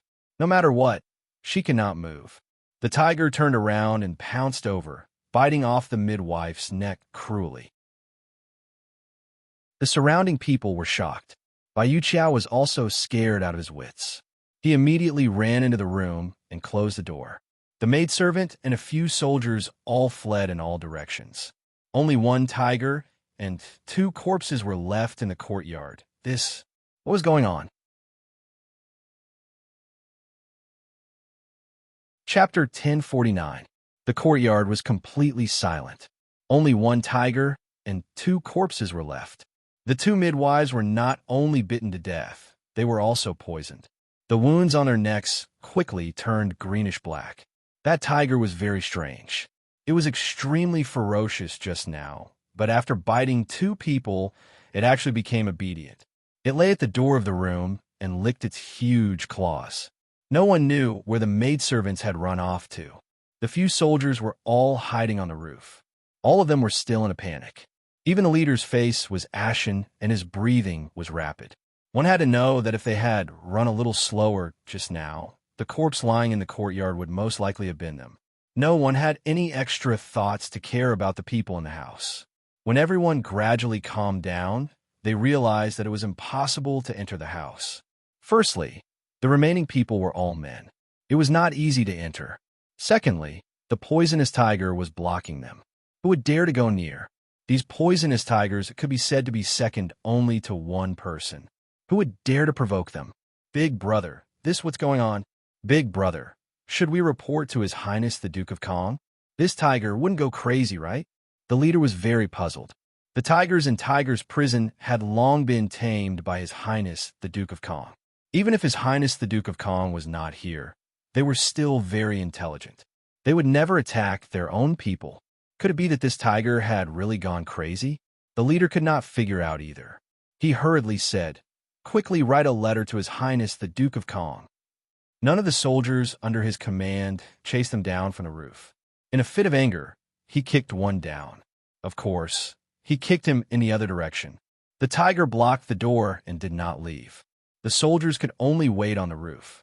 With such a big commotion in the backyard, it naturally alarmed everyone in Tiger's prison. Once they heard that a tiger in the backyard had gone out of control and killed 2 people, no one dared to go to the backyard. The guards even closed all the doors and windows in the courtyard. Many people climbed onto the walls and roofs to guard and watch. Uncle Chung had also jumped onto the roof. He looked around and did not see Deacon Jean. He did not take it to heart. Instead, he anxiously looked towards the backyard, hoping to see clearly what had happened. The backyard became the focus of the entire tiger's prison. In a short while, the limited roofs and walls were all surrounded. Even though there were many people, there was still no sound at all. Everyone was afraid of alerting the poisonous tiger and inviting a fatal disaster. In the silence, a clear cry suddenly came from the delivery room. For a moment, most people were stunned. She gave birth? Mulinger gave birth. Mulinger, she's giving birth. After all, no one knew that Mulinger was going to give birth tonight. The soldiers who knew about this looked at each other in dismay. His Highness the Duke of Kong had instructed that the moment the child was born, they were to immediately bring him to the military camp. There was no time to waste. But now that the tiger was blocking the door, who would dare to approach? Helpless, everyone could only wait. In the delivery room, the midwife was holding the baby and showing it to Ning Jing. "Miss Jing, it's a girl." Ning Jing was already exhausted, but she was not disappointed because it was her daughter. She smiled faintly and wanted to hug her daughter, but unfortunately, she did not have any strength. The midwife didn't dare to delay. She handed the child over to the maidservant and hurried to treat Ning Jing's wound. Fortunately, the rest of the treatment went smoothly. Ning Jing's bleeding stopped, and her wound was cleaned very cleanly. The maidservant cleaned the child and wrapped her in swaddling clothes before placing her beside Ning Jing. The baby's hair was very black and long when she was born. Other than her slightly darker skin tone, her skin was very clean. Her little face was small, and her little hands were also small. No one dared to touch her for fear of hurting her. After crying, she slept very peacefully. Bai Yuqiao had already helped Mu Linger up. The two of them supported each other. Looking at the scene of mother and daughter leaning on each other on the bed, they couldn't help but tear up. "She looks like Sister Jing. Her nose and mouth are alike," Mu Linger said with a smile. "She looks like Tang Li, Don't they say that daughters look like their fathers, while sons look like their mothers? Bai Yuqiao asked in confusion. The two of them came to the side of the bed and observed carefully. Ning Jing and a midwife had fought a tough battle. The two of them still didn't know what had happened outside. Ning Jing looked at her daughter in the crook of her arm and murmured, "You're finally here." She didn't wait for her father, but she was finally here. Ning Jing thought that she could hold it in, but unfortunately, she overestimated herself. At this moment, how she wished that Tang Li was by their side. How she wished that the first person her daughter saw when she opened her eyes was that unreliable father of hers. Ning Jing sniffled and forced back the tears in her eyes. When Mu Linger saw that her eyes were wet, she quickly said, "Sister Jing, you can't cry. You must hold it in. Crying during the confinement period will hurt your eyes. You won't be able to recover in the future." The midwife also quickly advised, "Miss Jing, no matter how big the problem is, you have to hold it in." Ning Jing sniffled and laughed. "Why are you crying? I'm happy that I have a daughter. She'll definitely be like me in the future." She thought that since Tang Li wasn't coming, she would let her daughter order him around with her in the future. At this moment, Bai Yuqiao recovered from her joy and realized that there was something big outside the door. She quickly ran to the door and looked out through the gap. She saw the tiger and the corpse at the door, and then she saw that the surrounding rooftops were full of people. She was scared out of her wits. "What happened?" Ning Jing asked. Bai Yuqiao quickly walked back and told everyone what had happened outside in a low voice. Ning Jing's already pale face turned pale as she listened. She was terrified and unconsciously pulled the child into her arms. "Linger, hurry up," Bai Yuqiao urged. Once the tiger left, they would definitely send someone in to take the child. The midwife was already dead. Whether they came in or not, they had to act like it. Ning Jing wanted to get off the bed, but everyone quickly stopped her. Mu Ling said solemnly, "Sister Jing, you're not allowed to get off the bed. Your wound hasn't healed yet. You'll hurt your knee." Ning Jing didn't argue. She was indeed very weak, and her wound was hurting too. Bai Yuqiao and the others worked together to carry Ning Jing to the warm bed at the side.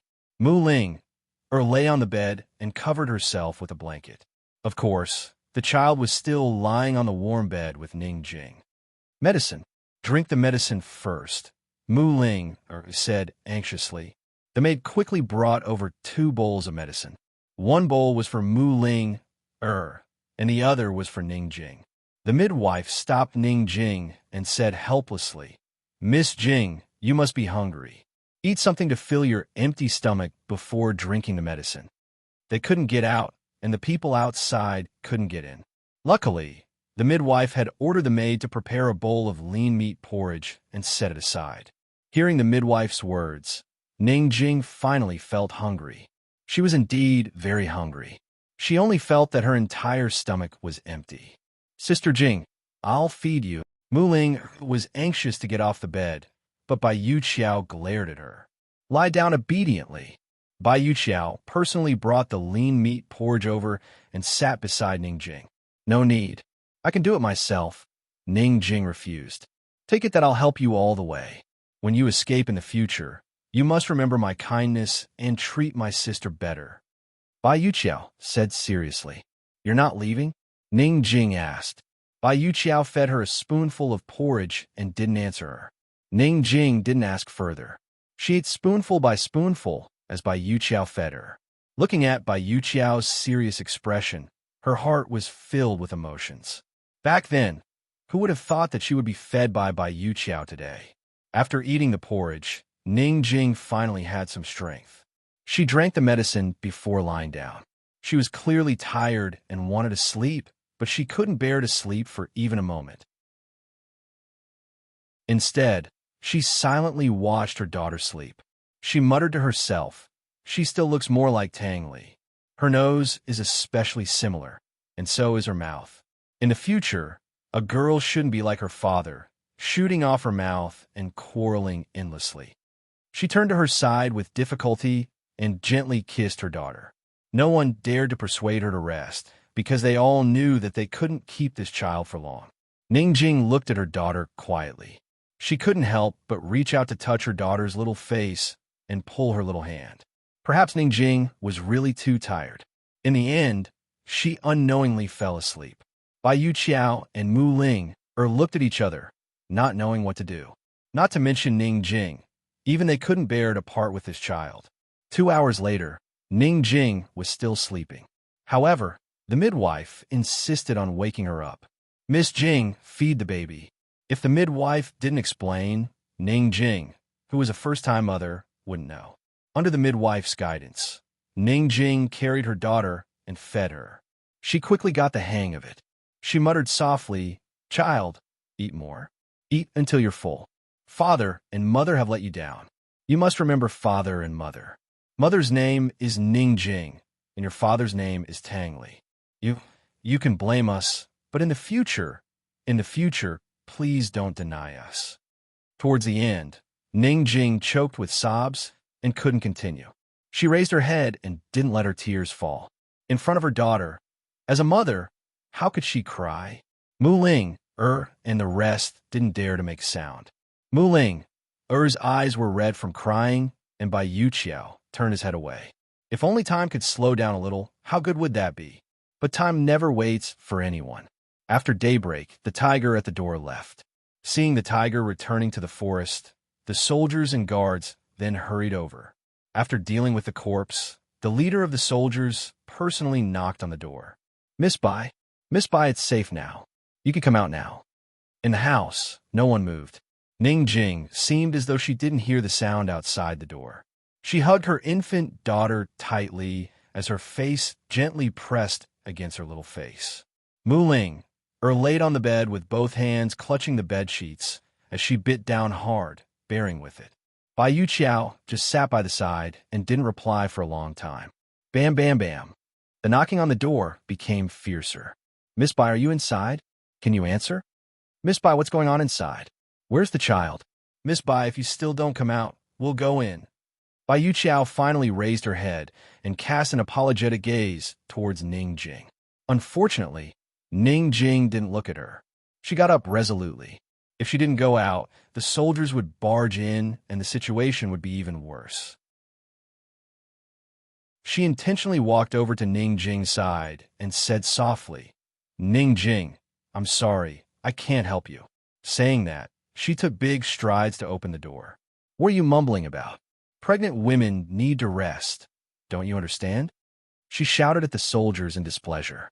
The soldiers resentfully said, "Miss Bai, Duke Kong has ordered us to bring the child back. It's not convenient for the few of us men, so please carry the child out."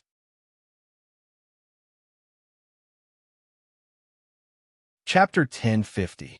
In the face of the soldier's request, Bai Yu Qiao was helpless. She still had that arrogant look on her face as she glanced at the soldier and turned to enter the room. Just wait. When Bai Yu Qiao closed the door and walked behind the screen, she saw that everyone in the room was looking at her, except for Ning Jing. Ning Jing was still hugging her daughter tightly, her face gently pressed against her daughter's little face. The mother and daughter were especially quiet, as if even the sky falling down would not disturb them. Mu Ling, cried silently and shook her head at Bai Yu Qiao. The midwife and maidservants could not bear to see her like that, and shook their heads at Bai Yu Qiao, along with Mu Ling, indicating for her not to do that. Bai Yu Qiao stood there for a long time.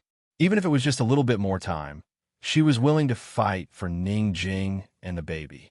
However, not long after, the soldier outside the door started to rush her. "Miss Bai, it's okay to let our brothers wait, but don't let His Highness Majesty Kong wait for too long. Miss Bai, you know His Highness Majesty Kang's temper as well. Mu Ling, hand over the child as soon as possible. I promise that I won't let your child suffer. Otherwise, ha." When he said that, Ning Jing suddenly raised her head, her eyes revealing traces of murderous intent. Mu Ling was extremely angry and hurriedly got off the bed, shouting angrily, "I'll go kill those bastards. Are you looking for death?" Bai Yu Qiao reprimanded unhappily. Mu Ling pursed her lips, turned around and buried her head into the blanket. If she didn't look or listen, would all of this not happen? Bai Yu Qiao walked towards Ning Jing's step, by step. Ning Jing kept looking at her. That pair of sharp and penetrating eyes had already dimmed beyond recognition. She didn't know if it was because she had just given birth or because she was too heartbroken, but this woman who was clearly in her 20s suddenly became haggard and much older. Bai Yuqiao stopped and said lightly, "Ning Jing, I really can't help you." "I know." Ning Jing's voice was very low. Bai Yuqiao didn't know what to say. She stretched out her hands and wanted the child. I'll send her off," Ning Jing said faintly. Before Bai Yuqiao could understand what was going on, Ning Jing carried her daughter off the bed. Bai Yuqiao quickly supported her, but Ning Jing avoided him. "No, I can walk." She placed her daughter on the couch and went to change her clothes. Then, she tidied her hair and put on makeup to hide the paleness and fatigue on her face. After dressing up, she really looked like a woman who had never given birth. She was still so tall and beautiful. However, her eyes could not be hidden no matter how hard he tried. She picked up her daughter and wanted to smile at her. However, her daughter was sleeping peacefully and she couldn't bear to wake her up. She carried her daughter and walked out, and when she reached the door, she turned back. "Miss Bai, please lead the way." Sob, sob, sob. Mu Ling really couldn't bear it as she raised her head and bawled, I don't want to. I don't want to." Ning Jing smiled faintly. This girl was crying at the right time. That's right, her daughter was about to be carried away, so she should be bawling. The soldiers outside the door had wanted to urge them, but when they heard Mu Ling Er's cries, they knew that the child had been carried away and didn't continue. Ning Jing was already so strong, so what reason did they have to not be strong? Bai Yuqiao sniffled and adjusted his state of mind. He walked over to open the door and walked out first. Once the door was opened, Mu Ling Er's cries became even louder and filled the entire courtyard, adding a bit of desolation to this silent morning. When Bai Yuqiao walked out, the soldiers saw that her hands were empty and were immediately displeased. "Miss Bai," the child. Before he could finish his sentence, he saw Ning Jing walking out with a baby in swaddling clothes. Bai Yuqiao glanced at the soldier and didn't say a word. Ning Jing looked at the soldiers one by one, and her gaze finally fell on the leader. Coldly, she said, "Soldier, this is Mu Ling and Gu's child. She's Han Yunxi and Long Fei Ye's nephew. You should know better than me what she means to His Highness the Duke of Kong." Of course, as the soldier spoke, he came forward to carry the child. However, Ning Jing said, "Where's the wet nurse?" It would take a few days to reach the battlefield. The child had just been born. Without a wet nurse, what would she eat? "Miss Jing, don't worry. The wet nurse has been waiting outside for a long time." "Miss Jing, we're more worried about this child than you are. Tell Mu Ling not to worry." The soldier laughed. "Ha! She'd better take care of herself." The soldier took a step forward and stretched out his hands in front of Ning Jing. Ning Jing was so calm that it made one's heart ache. Those who didn't know would really not be able to tell that the child was hers. "I'll pass on the message." She didn't hesitate and handed the child over. Once the child landed in the soldier's hands, she immediately turned around. She was clearly calm and composed just a moment ago, high and mighty, but the moment she turned around, she silently broke down and tears streamed down her face. She wanted so badly to turn around and look at her daughter again, just once. However, she could not do it. She couldn't do it. She couldn't stop herself from crying and shedding tears. "Daughter, I'm sorry. Mother still isn't strong enough and still can't hold on." Ning Jing couldn't and didn't dare to stay for long. She strode through the door. Who knew that at this moment, a tiger roar would suddenly resound through the entire courtyard? With last night's experience, everyone was shocked. Ning Jing suddenly turned around, only to see a big tiger suddenly fly down from the roof and pounce towards a soldier and her daughter. "No!" Ning Jing screamed and pounced over like a madwoman. However, it was too late. The big tiger directly pounced on the soldier, and the swaddled child was thrown out. For a moment, no one could react, except for Ning Jing.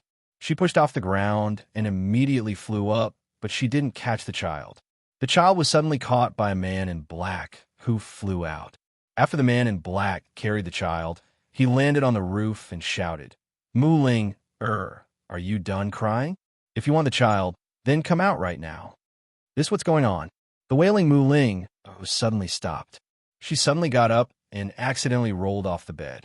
She didn't care about the pain and quickly got up and rushed out. She saw a white tiger chasing after the soldiers in the courtyard. Ning Jing and Bai Yuqiao were standing together. Child, child, where's the child? Mu Ling cried out in alarm.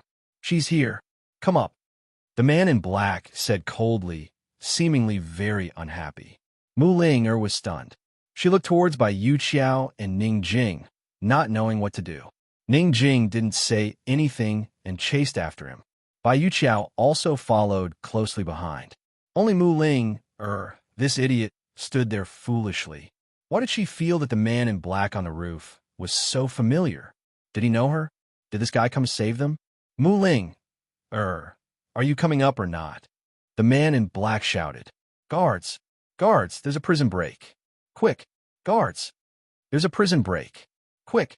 The soldiers shouted as they dodged the poisonous tiger. They didn't know why the poisonous tiger would lose control again and again. But that man in black was obviously here to break the prison. The soldiers shouted and many guards came over, who knew that another tiger suddenly ran in from outside the door. Once it came over, it pounced on the soldier who was shouting and wanted to bite him to death. In an instant, everyone was shocked. If they still didn't understand earlier that these tigers had lost control and were biting people crazily, then now everyone could see clearly that these tigers had betrayed them. Could it be that these tigers were taking orders from that man in black? These tigers were tamed by His Highness Duke Kong and spent countless efforts to cultivate these poisonous corpses. How could they betray him? There were only 10 soldiers and 20 overguards present. They couldn't even deal with one poisonous tiger, much less 2 of them. Bai Yuqiao didn't have the mood to care about the white tiger's loss of control. She also thought that last night's incident was just a coincidence. But now she understood. She looked towards the man in black and questioned sternly, Who on earth are you? The man in black ignored her and looked coldly at Mu Ling. He whistled, and that poisonous tiger who had barged in later suddenly charged towards Mu Ling. Mu Ling was shocked as she stood rooted to the ground in a daze, forgetting to run away. Unforgivable stupidity. The man in black's voice was filled with disdain. Ning Jing and Bai Yuqiao didn't move. They could tell that the man in black didn't have any enmity towards Mu Ling. He only disdained her. Indeed, the poisonous tiger bumped into Mu Ling and pushed Mu Ling up. After pushing her onto his back, he immediately turned around and pounced onto the roof. Although he broke several tiles, the poisonous tiger still sent Mu Ling to the side of the man in black. Mu Ling was really shocked and frightened. She didn't even dare to get down from the poisonous tiger. She looked at the man in black, then looked at Ning Jing and Bai Yuqiao. Her red and swollen eyes became wet again. Will you die if you don't cry? The man in black reprimanded. Ning Jing quickly pulled Mu Ling down and asked angrily, Return the child to me. The man in black carried the child and rode on the tiger's back. Come with me if you don't want to die. As he spoke, he whistled towards the tiger in the courtyard. That tiger killed the last soldier with its paw and crawled on the ground. Bai Yuqiao still wanted to ask, but the man in black didn't change his voice. Instead, he used his real voice and said coldly, If you dawdle any longer, everyone will die. Deacon Jean, Mu Ling was shocked. She recognized the voice at once. Ning Jing and Bai Yuqiao were also very surprised. Bai Yuqiao quickly said, Take Su Xiaoyu away. I'll cover your retreat. Su Xiaoyu has already left. Are you coming or not? Deacon Jean asked back. Bai Yuqiao was in disbelief. She looked towards the small courtyard at the side and saw the guards' corpses in the small courtyard. Heavens, what exactly happened in this short period of time? Ning Jing glanced at the child and jumped down resolutely. She sat on the tiger's back. Bai Yuqiao followed closely behind.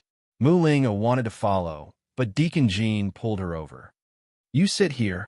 Mu Ling didn't have any room to refuse, because Deacon Jean stuffed the child into her arms and said mockingly, No need to cry. Hold goose seed well. Just like that, Mu Ling carried the child and rode on the same tiger as Deacon Jean. Ning Jing and Bai Yuqiao rode on another tiger and escaped from the large courtyard. As soon as they left, they saw corpses everywhere outside. Blood flowed like a river. A tiger was sitting under a big tree at the side, waiting to open a path for them. Mu Ling, and the others were really stunned. For a moment, they didn't have time to ask Deacon Jean what was going on. Just as they were about to follow the tiger into the dense forest, a group of archers arrived. "Quick, shoot the arrows. Those poisonous tigers have betrayed us. Quick!" The guard who ran to report the news shouted anxiously. In an instant, several arrows flew over.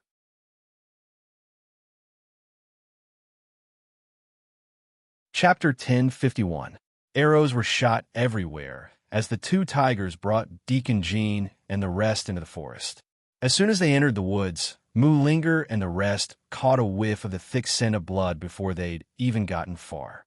It seemed that this forest had just experienced a bloody massacre. The forest was too dense, and the early morning sun was not strong enough to shine through the dense forest. Mu Ling, and the rest could not see anything clearly. They did not have time to ask, as the archers behind them chased closely. There were also great movements in the dense forest on both sides. It seemed that there were pursuers coming from both sides. From time to time, sharp arrows were shot from behind, and several times they narrowly passed by them.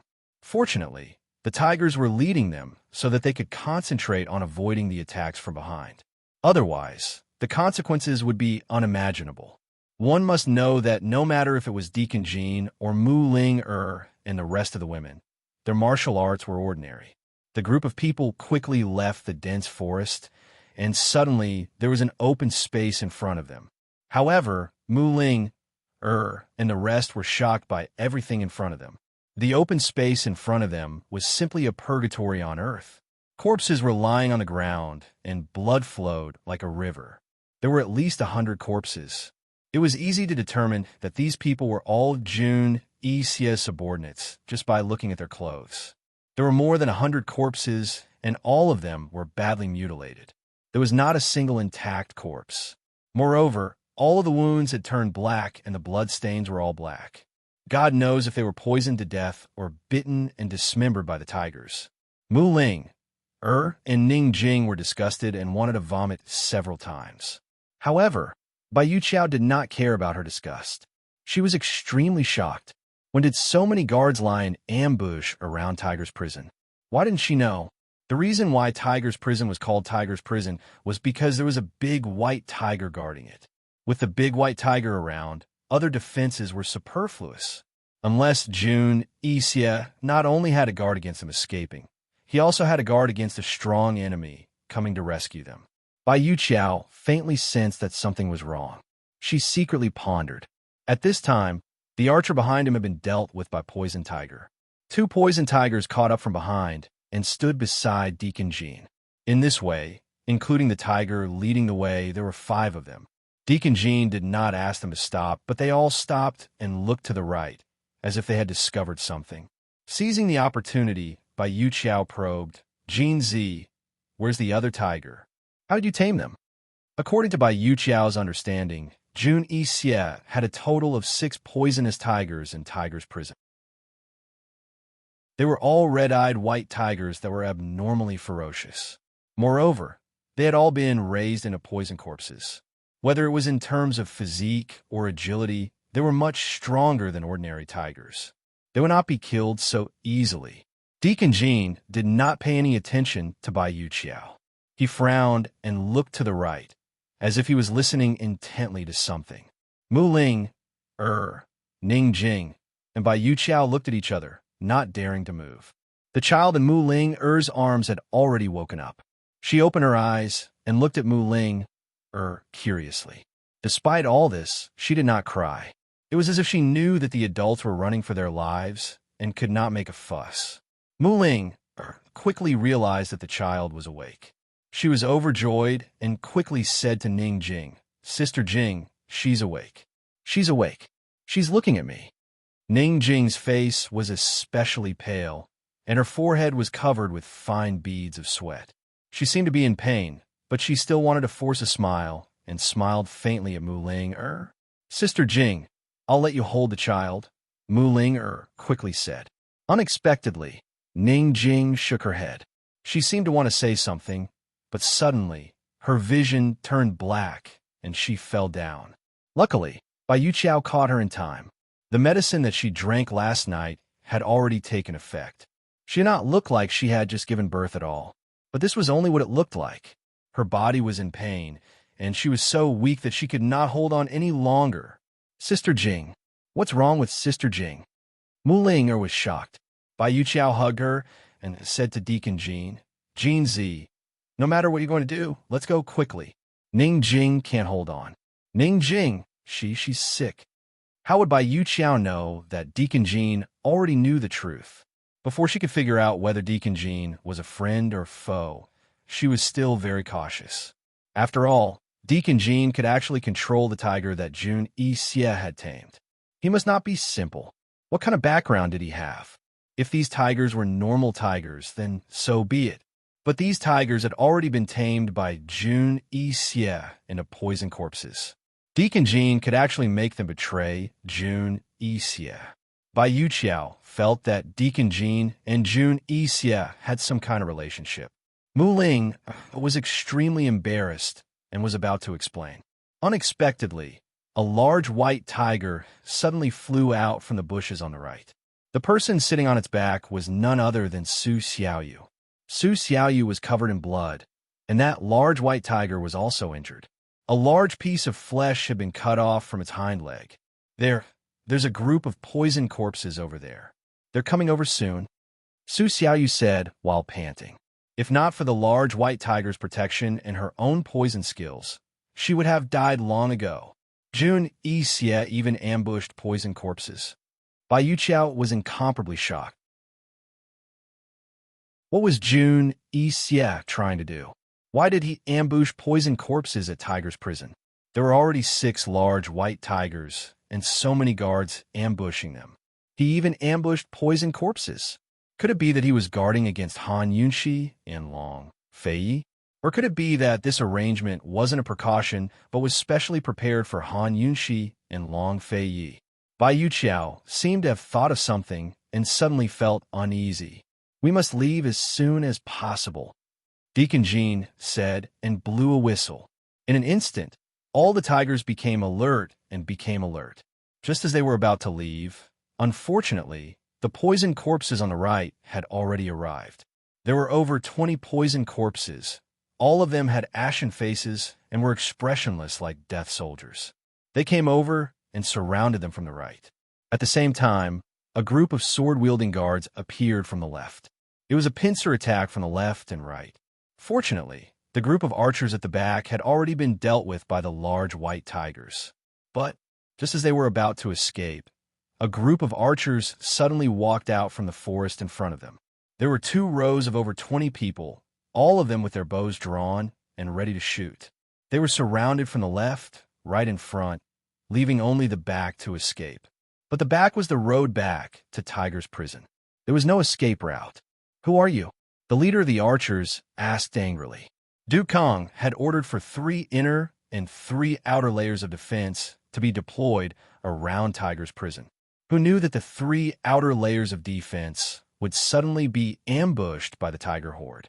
The tiger horde was a large wild tiger from the forest and not domesticated. The sudden attack caused the 3 outer layers of defense to suffer heavy losses. Who knew that the 3 inner layers of defense would be ambushed by 2 large white tigers? At first, they didn't know what was going on and only thought that these large white tigers had lost control. So other than running away, they didn't dare to resist at all for fear of injuring these large white tigers. It must be known that these 6 large white tigers were Duke Kang's prized treasures. Even Duke Kang's favorite, Hao San, didn't dare to mistreat these large white tigers, much less injure them. So, in just a short while, the 3 inner layers of defense of Tiger's prison suffered even more losses than the 3 outer layers.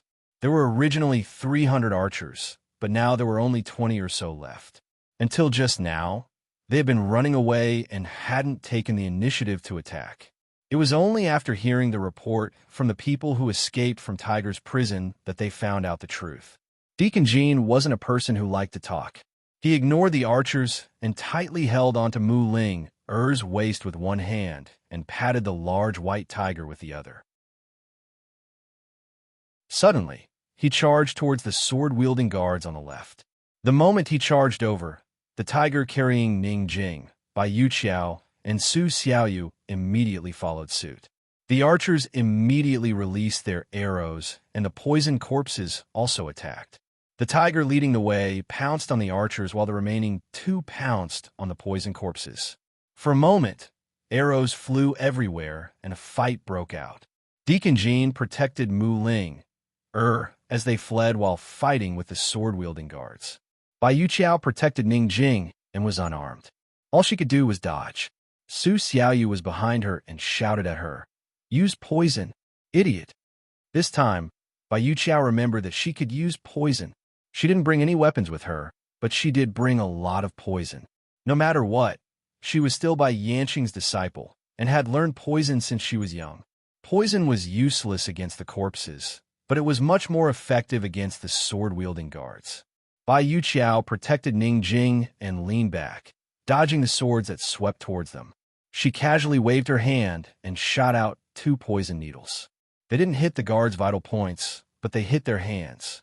However, it was enough to numb the guards' hands and make them unable to wield their swords.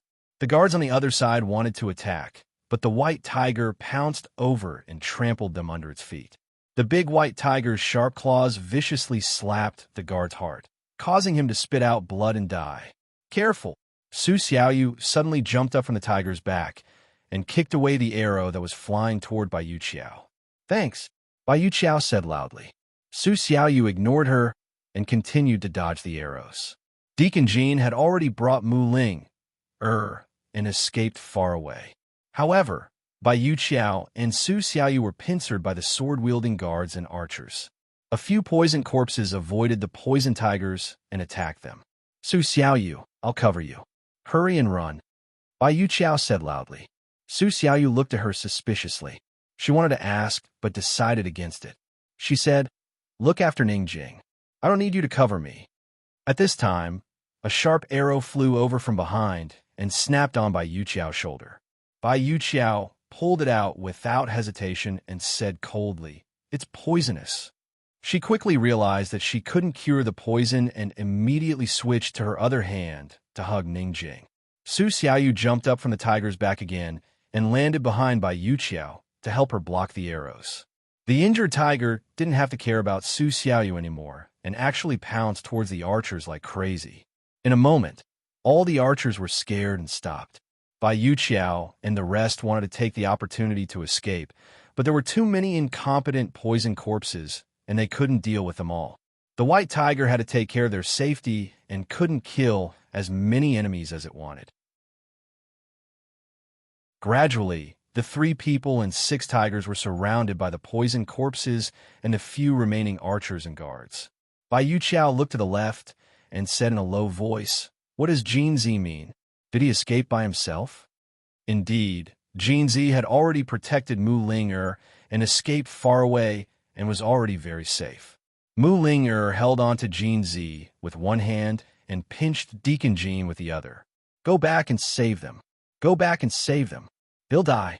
Ning Jing will die. Let go. If you don't go, I'll go. Let go." Mu Ling was furious. She pinched Deacon Jin's arm so hard that it almost bled. Deacon Jin's brows were tightly knitted. It was obvious that he couldn't stand the pain, but he didn't make a sound.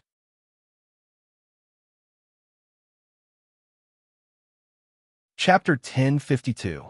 Even though Deacon Jean couldn't stand the pain, he let Mu Ling bite him without making a sound. In the end, it was Mu Ling who let go of him. She said angrily, "Jin Zi, I'm telling you, if I wasn't carrying the child, I wouldn't let you off. You also know that you're carrying the child. Are you going back to die?" Deacon Jean asked in return. He really didn't know why he had been bewitched by such a stupid woman. Instead of rejoicing that she was able to bring the child out of danger, she wanted to go back to save them. Did she not understand the meaning of do what you can't do? With Deacon Jin's question, Mu Ling finally realized that her safety was the child's comfort. Even so, she was still worried about Sister Jing and the rest. Especially Sister Jing. If something happened to Sister Jing, what would happen to the child? What would happen to Tang Li? What would she do? Jin Zi, don't you have a way to save them? Mu Ling asked in a choked voice. You're begging me? Deacon Jin asked. At this time, Mu Ling didn't care about having a backbone. Backbone couldn't save people, and it couldn't be eaten. She nodded seriously. I'm begging you. I'm begging you. Unexpectedly, Deacon Jin replied coldly. It's useless even if you beg me. You. Mu Ling was so angry that she wanted to kick him off his horse. Damn it. As soon as she said that, the sound of tiger roar came from all around them. Used to hearing the howls of tiger roar, Mu Ling could immediately tell that the tiger roar she heard now was completely different from the one in Tiger's prison. What's going on? The child seemed to have sensed the danger around them and suddenly started wailing. Mu Ling quickly hugged the child tightly and comforted him. Good boy, don't cry, don't cry. Godmother is here. It's okay. Godmother will protect you. Don't cry, be a good girl. Deacon Jin was especially disdainful. He snorted and looked around. Mu Ling was not in the mood to argue with him. She was choking with sobs, but her tears did not fall. She was still trying to smile and make the baby laugh. However, the baby did not smile. Instead, he cried even harder. Just as Mu Ling was at a loss, Deacon Jin reached out and let the little doll suck on his little finger. The baby immediately stopped crying and started sucking carefully. It's dirty. Mu Ling panicked. Why are you being so particular at a time like this? You dirty yourself and get out. Manager Jean said unhappily. Only then did Mu Ling shut her mouth. At this time, a group of big tigers ran out from the surrounding forest. They were not white tigers, but big tigers with green eyes and stripes. Mu Ling was dumbfounded. There were at least 10 big tigers in this group, and they were not hostile to them at all. They all ran behind them. Mu Ling then realized that this group of big tigers might be here to help them. She asked in shock, Jin Zi, you know the language of beasts like Jun Yi Xie? Deacon Jin did not answer her. Mu Ling said again, Jin Zi, my sister said in the letter that the Black Clan knows the language of beasts. You're not from the Black Clan, are you? Deacon Jin clearly froze for a moment, but he quickly recovered and said coldly, don't talk nonsense. Otherwise, why would these tigers listen to you? Also, why would Jun Yi Xie's tigers listen to you? Mu Ling asked again. Bai Yuqiao said that Jun Yi Xie spent several years to tame 6 big white tigers, but you tamed them in such a short time. Mu Ling was shocked as she spoke. Jin Zi, you're much more powerful than Jun Yi Xie. You can't be a direct descendant of the Black Clan too, right? Deacon Jin was stunned. Just as he did not know how to answer, 2 big white tigers carrying Bai Yuqiao and the others ran over. Bai Yuqiao and Su Xiaoyu's faces and bodies were covered with wounds. Ning Jing was still unconscious and was tightly protected by Bai Yuqiao. Seeing that they were coming, Deacon Jin did not think too much and said loudly, run to the right and enter the mountain. Only the heavens knew how many guards Jun Yi Xie had deployed around them. They only had one way to go, and that was to enter the mountain. If they walked into the deep mountains and forests, firstly, the road was complicated and difficult to find.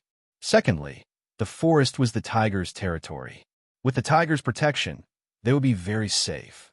The group of people quickly escaped from the deep mountains. After a while, the 3 big white tigers at the back caught up. However, just as the big white tigers were about to catch up with Deacon Jin and the others, they both fell. Not knowing what happened, the 3 tigers' heads suddenly shed fur and festered. Moreover, it spread to their entire bodies at lightning speed. After their fur festered, their flesh and bones also started to fester. The 3 huge creatures turned into 3 pools of blood in the end, and the shape of the blood looked like 3 big tigers lying on the ground. When the guards of Tiger's prison caught up, they only saw 3 big pools of blood on the ground. What is this? Why is it so smelly? Don't touch it. Will it be poisonous? This This can't be the 3 white tigers, right? Don't you think it looks like them? Hurry up and search. If we can't find them, none of us can live." The remaining few guards started to split up and search. Not long later, one of the guards found 2 strange pools of blood in the forest. When everyone rushed over, they were all shocked. They saw that these 2 pools of blood were the same as the 3 pools of blood from before. It was extremely smelly. One of the pools looked like a tiger lying on the ground. The other pool was even more strange. Not only did it look like a tiger, there seemed to be a person lying on the tiger's back. The guards looked at each other in dismay, not knowing what was going on. Were these pools of blood really formed from the white tigers? If it was, then what about Mu Linger and the rest? There were obviously 6 white tigers, so why were there only 5 pools of blood? Mu Linger and the rest, including the baby in swaddling clothes, were obviously 5 people. Why was the pool of blood only in the shape of one person? What had happened to them? Could it be that they were poisoned? One of the guards asked in a panic. Then who poisoned them?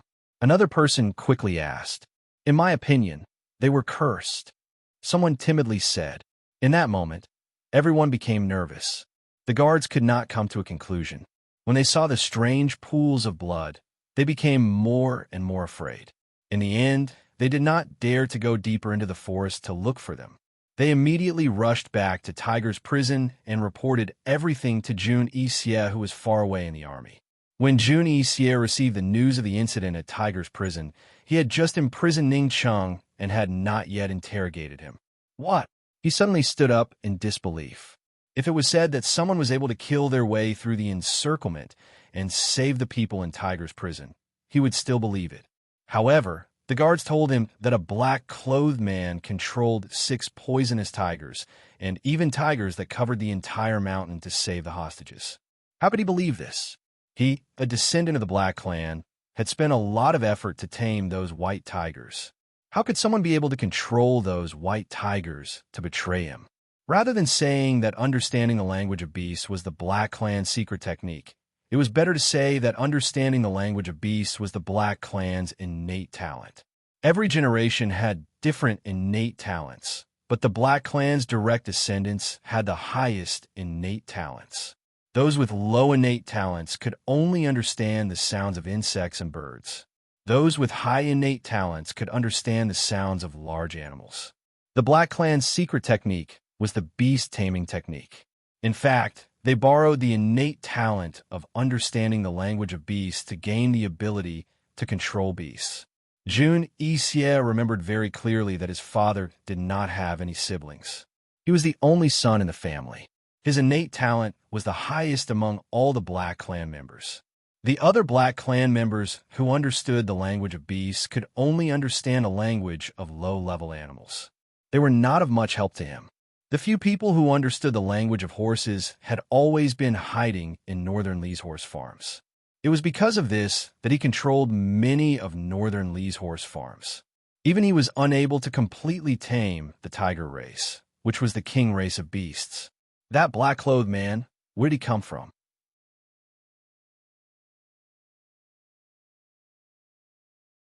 How was he related to the Black Clan?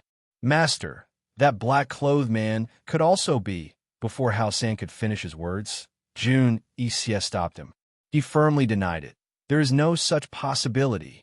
He naturally knew what Hao San wanted to say.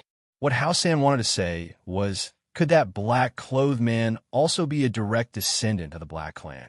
He did not think that there was such a possibility. Even if there was, he would definitely not admit it. He was the one with the most noble bloodline in the Black Clan. He was the one with the highest innate talent. Facing his furious master, Hao San did not dare to say anything else. Go and prepare. This king will personally make a trip to Tiger's prison, Jun Yixie said coldly. Yes. Hao San quickly retreated. He lowered his head, but his eyes were filled with disdain and a cold smile. After Hao San left, Jun Yixie paced back and forth in the military camp. He was restless. In the end, he could not help but rush into the prison. Ning Cheng had just been brought into the military prison. At this moment, he was tied up and hung on a rack. He never expected that everything between him and Bai Yuqiao would be exposed at a time like this. No matter how he racked his brains, he couldn't figure out how Jun Yixia had discovered that Bai Yuqiao was a spy. Bai Yuqiao was the one who understood Jun Yixia the most. Her every move was carefully thought out. Moreover, they had worked together for so long without any trouble. Why was it exposed at this juncture?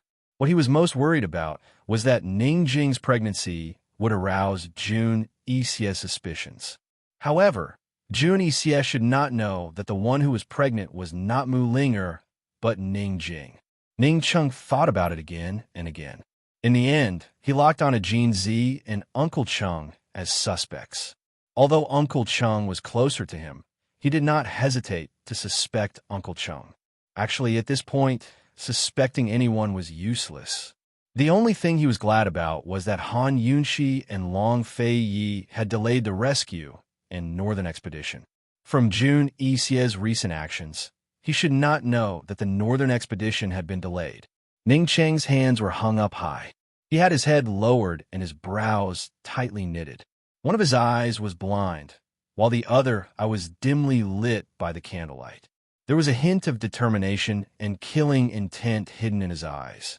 In a fit of anger, Jun Yixia strode in and whipped Ning Cheng with his whip. Without a word, he aimed it at Ning Cheng. With a swoosh, Ning Cheng's skin was immediately split open. Jun Yixia had been tricked to this extent. It was already his limit to not whip Ning Cheng until now. Speak. Who was the black-clothed man who saved Mu Ling'er and the others? Jun Yixia asked loudly. Mu Ling'er and Ning Jing were saved? Ning Cheng was very surprised. He suddenly raised his head.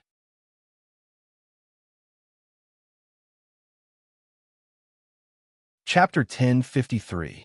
Didn't they agree to postpone the rescue mission and the expedition to the north? Why did they suddenly decide to rescue her? Ning Cheng didn't know that Ning Jing had given birth, nor did he know the exact situation at Tiger's prison. He quickly realized that Han Yunxi and Long Fei Yi wouldn't be the ones to rescue her. If they wanted to rescue her, they would have started the expedition to the north. Then who was this saint deity that could rescue her from Jun Yixia's heavy defenses? Ning Cheng's first thought was Bai Yanqing. However, judging from Jun Yixia's reaction, it couldn't be Bai Yanqing. Otherwise, Jun Yixia wouldn't have questioned him so angrily. Ning Cheng let Jun Yixia beat him without making a sound.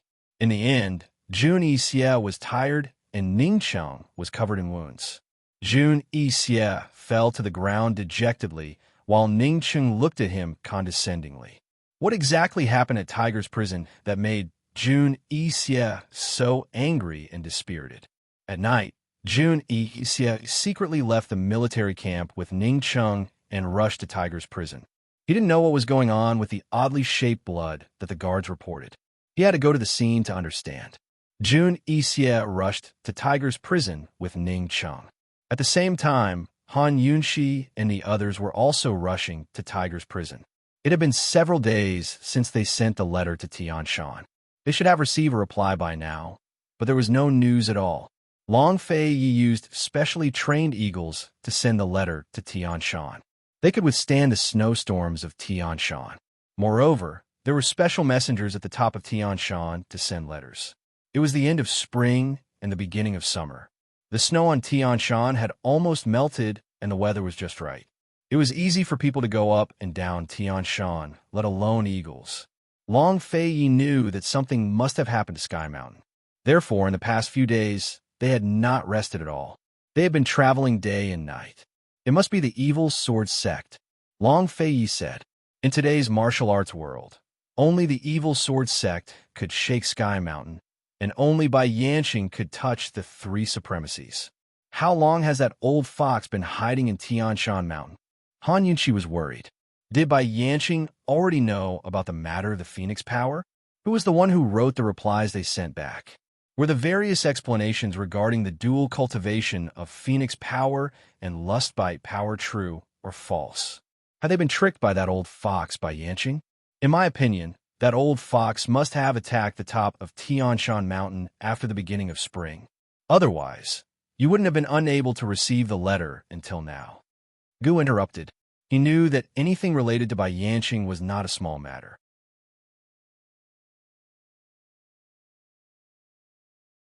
It was not for any other reason, but because in this world, the only person Long Fei Yi could not deal with was Bai Yanqing. If the previous letters were all forged, then Bai Yanqing did not need to stop replying at this time. He could continue to forge another one to avoid arousing their suspicion. Han Yunxi and Long Fei Yi agreed with Gu's guess. Seeing that both of them nodded, Gu suddenly stopped his horse and asked seriously, "If that's the case, do you still plan to continue to Sky Mountain?" If his guess was right, they would be courting death if they went to Sky Mountain now. Who knew how many traps Bai Yanqing had prepared for them? Long Fei Yi and Han Yunxi exchanged glances. They had thought of what Gu had thought of. Not to mention that they still did not understand the truth behind the Phoenix power.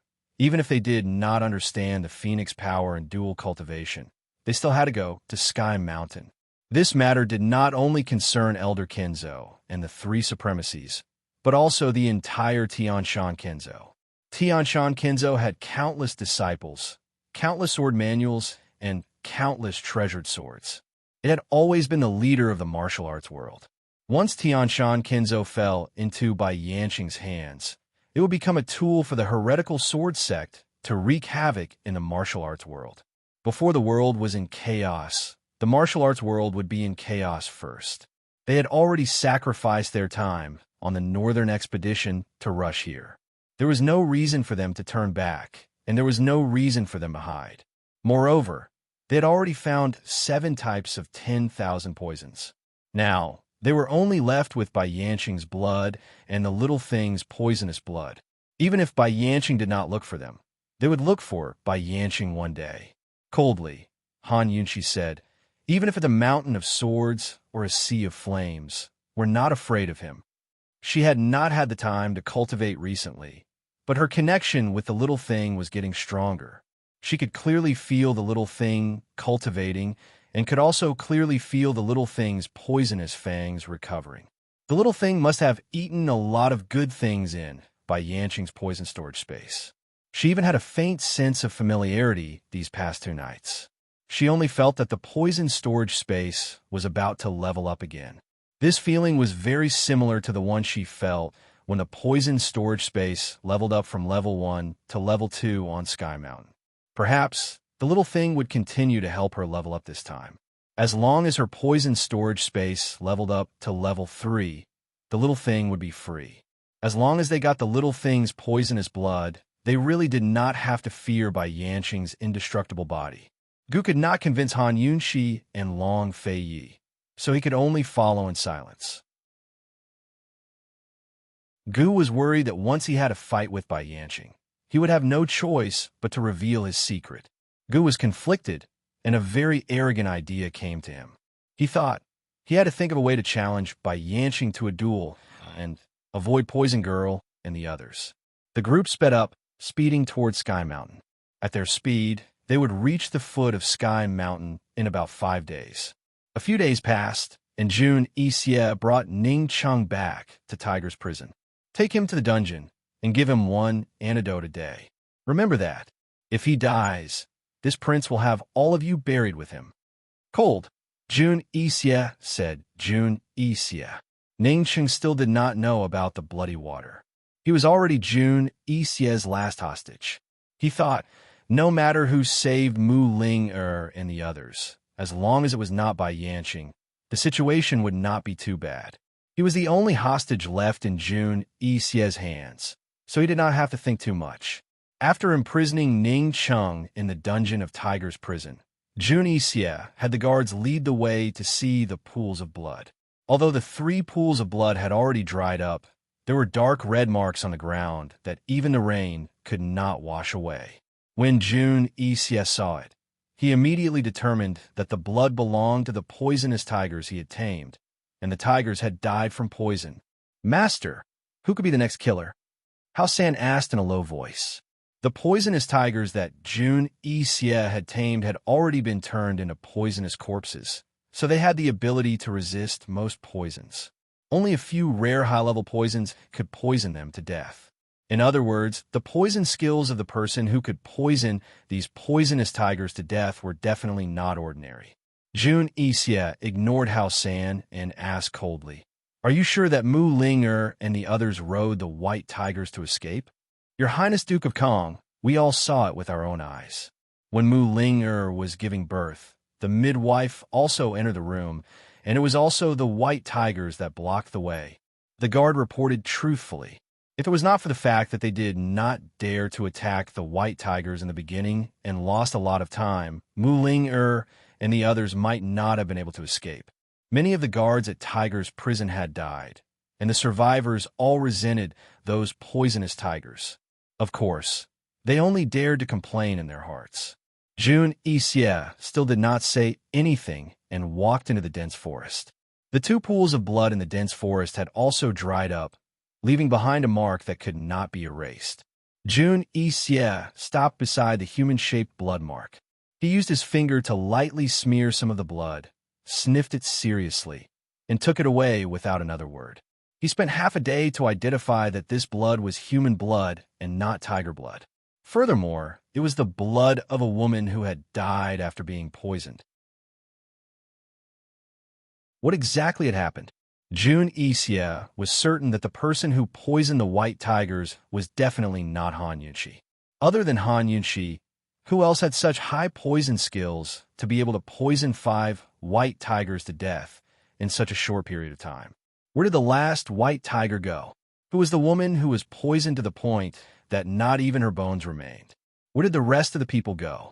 A complicated look flashed past Hao San's eyes, and he asked again, "Master, could it be that the he that Hao San was referring to was by Yanqing?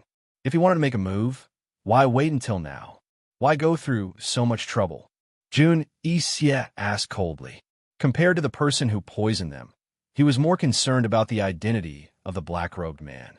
Right at this moment, a guard hurriedly came to report, "Your Highness the Sanfroid Duke, Uncle Chung has been found, but Deacon Jean has not been found." Jun Yixie looked over sharply, extremely displeased. "Bring him in." After the riot at Tiger's Den, Uncle Chung and Deacon Jean had both disappeared. The guards had been searching nearby, and only today did they find Uncle Chung. Tiger's Den was surrounded by dense forests, and they had set up many ambushes. Even if Uncle Chung escaped from Tiger's Den, he might not be able to walk out of this forest. Jun Yixie had always thought that the black-robed man was an intruder and had never understood that the black-robed man was Deacon Jean. As soon as Uncle Chung was brought over, before he could even open his mouth to beg for mercy, Jun Yixie viciously stepped over him, directly stomping him to the ground. "Where's Jean Z?" "I don't know. I haven't seen him since that night." "Your Highness the Sanfroid Duke, on account of my meritorious service in reporting the news, please spare me." Uncle Chung hurriedly pleaded. Not only was he pleading, but he was also reminding Jun Yixie that he was an elder of the D clan and could provide a lot of information about the D clan, so he could not be killed. Jun Yixie was naturally aware of this, or else he would not have kept Uncle Chung alive until now. "What exactly is Jean Z's background?" Jun Yixie questioned. By now, he was more or less suspicious. "Nothing much. He was just a slave that the Winter Crow tribe bought from the three-way black market, and Master Ning bought him," Uncle Chung answered truthfully. Jun Yixie had naturally investigated this matter. Could he have been the one to save her? Jun Yixie asked directly. Uncle Chung immediately denied it. "Your Highness the Sanfroid Duke, if Jean Z could save someone, he would have done so long ago. Why wait until now?" These words were indeed reasonable. Jun Yixie became irritated. He released his foot from Uncle Cheng's back, and Uncle Chung heaved a sigh of relief. Just as he was about to get up, Jun Yixie suddenly kicked him viciously in the face, sending him flying. "Men, take him to the dungeon. Tell Ning Chung that he was the one who betrayed the D clan." Jun Yixie said coldly. He could not kill Ning Chung now, but he could slowly torture Ning Chung. "Tonight, I will let Ning Chung have a taste of being betrayed by his loyal servant."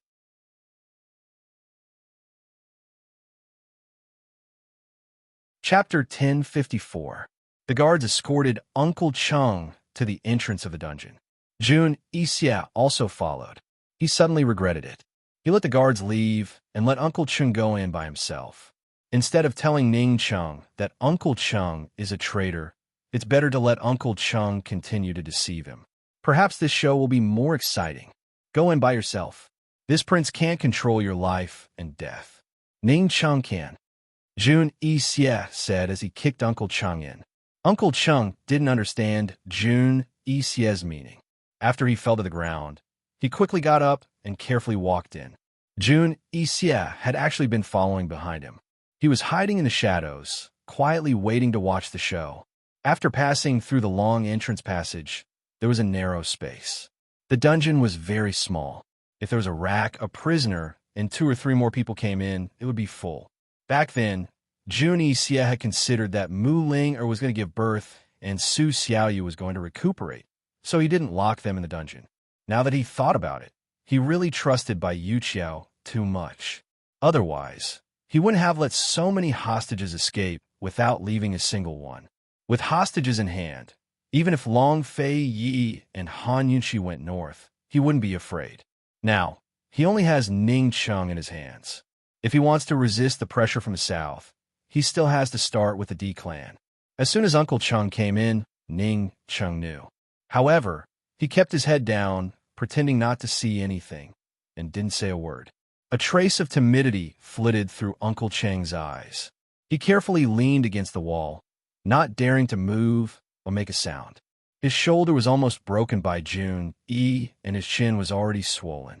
However, these physical pains were far less painful than the pain in his heart. Looking at Master Ning like this, looking at Ning Chung, whom he had watched grow up, he felt nothing but heartache. As the head of the D clan, the head of the Ning family army, and the head of the Myriad Merchant Palace, he had military power and financial power. He should have been high-spirited, able to call the wind and summon the rain, dominating a region. But now, he was reduced to such a sorry state. One-eyed, banished and dejected. Where did the once inviolable and arrogant Ning Chung go? Uncle Cheng's eyes were wet. He hoped that Master Ning would look up at him, but he was also afraid that Master Ning would know about his betrayal. He admitted that he had selfish motives for defecting. If Mu Linger and Ning Jing were rescued, even if Ning Jing didn't pursue the matter, Mu Linger would never forgive him. But the real reason for his betrayal was to destroy the cooperation between the D clan and East Qin. They had been loyal to the D clan for 2 generations. They had witnessed how much the D clan had sacrificed for revenge and the recovery of Western Qin. He couldn't accept the alliance between the D clan and East Qin. The D clan and East Qin's cooperation didn't count as cooperation at all. Simply put, the D clan was being used by East Qin. The D clan brothers were simply fighting for East Qin and Long Fei Ye's power. Han Yunxi had no intentions of reviving her country. After the northern expedition destroyed Northern Li, Long Fei Yi would definitely swallow up Western Zhou and Tian and to unite Cloud Realm continent. By then, Long Fei Yi would only revive the East Qin Empire, while Han Yunxi, the Western Qin princess, would become East Qin's empress. The D clan would become the East Qin slaves. How could he swallow this anger? He would rather be the head of a chicken than the tail of a phoenix.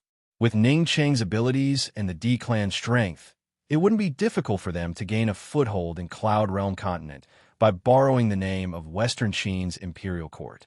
Even if Ning Chung divided Tianning into his own territory and amassed a large army, Long Fei you wouldn't be able to do anything to the D clan for the sake of Han Yunxi's face. Why was Ning Chung so stupid as to charge into the enemy lines for Long Fei's sake? It was a strenuous and thankless task. Only by destroying the cooperation between East Qin and the D clan could Ning Chung be forced to a dead end. Either he died, or he sincerely cooperated with Jun Yixie to gain a foothold for himself and the D clan.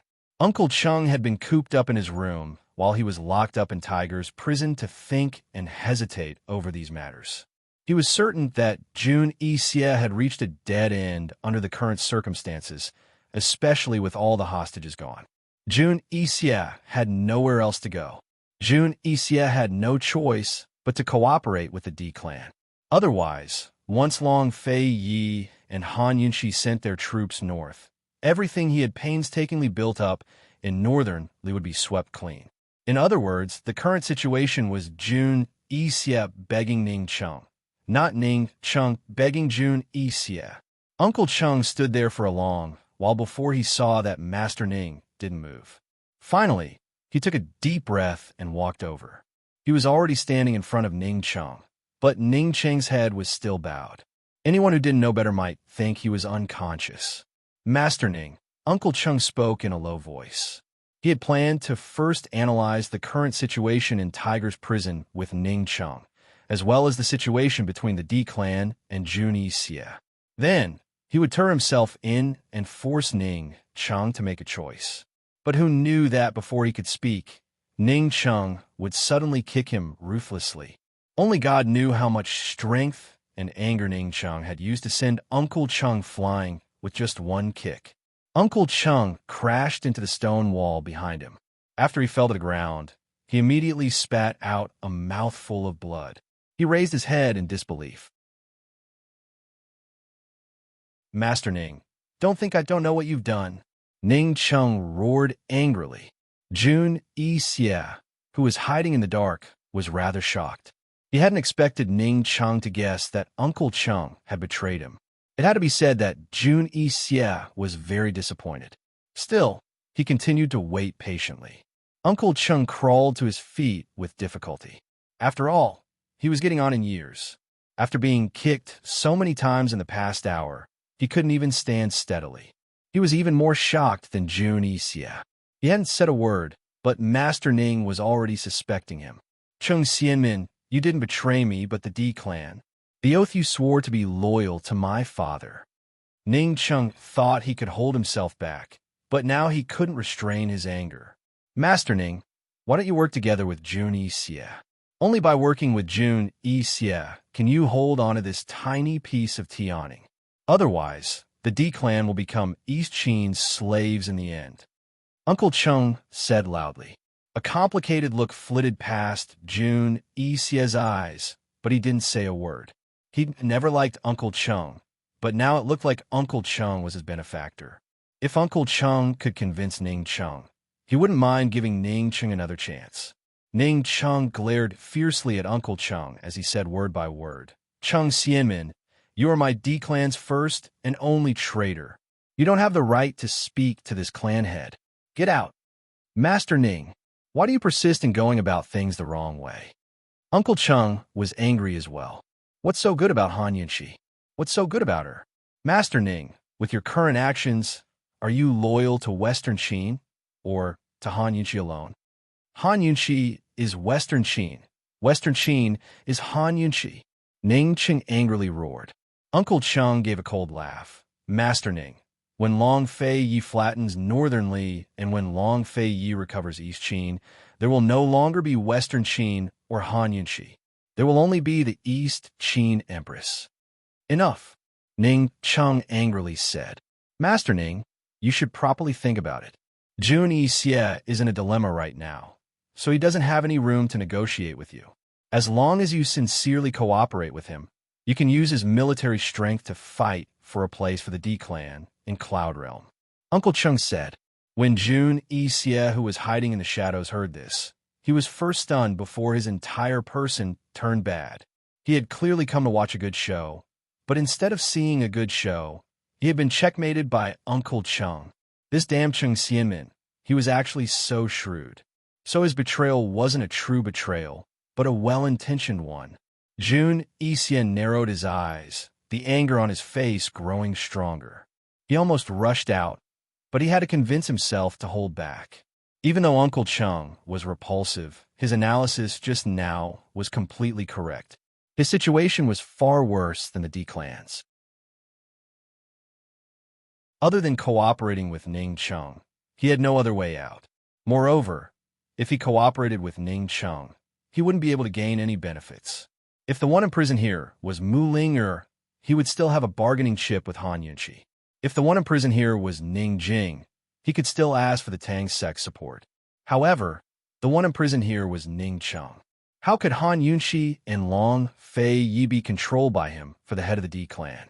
These two fellows couldn't wait to use this opportunity to sacrifice Ning Cheng so that the D clan would fall apart. If the Long Fei Yi lost the D clan's military strength, he could still conquer the north. However, if he lost the D clan support, whether it was financial or military support, he wouldn't be able to resist the Long Fei Ye's army. Thinking of this, Jun Yixie's entire heart felt stifled. At this moment, Ning Cheng had already lowered his head. He didn't look at Uncle Cheng, nor did he speak any more nonsense. Master Ning, this subordinate betrayed Miss Jing. This subordinate never had the heart to betray you. Seeing that Ning Cheng was ignoring him, Uncle Cheng could only wait. He clutched his aching chest and sighed. Master Ning, you should consider it carefully. If you insist, only death awaits you. Long Fei Yi and Han Yunxi won't cherish your life. After Uncle Cheng finished speaking, he was about to retreat to the side.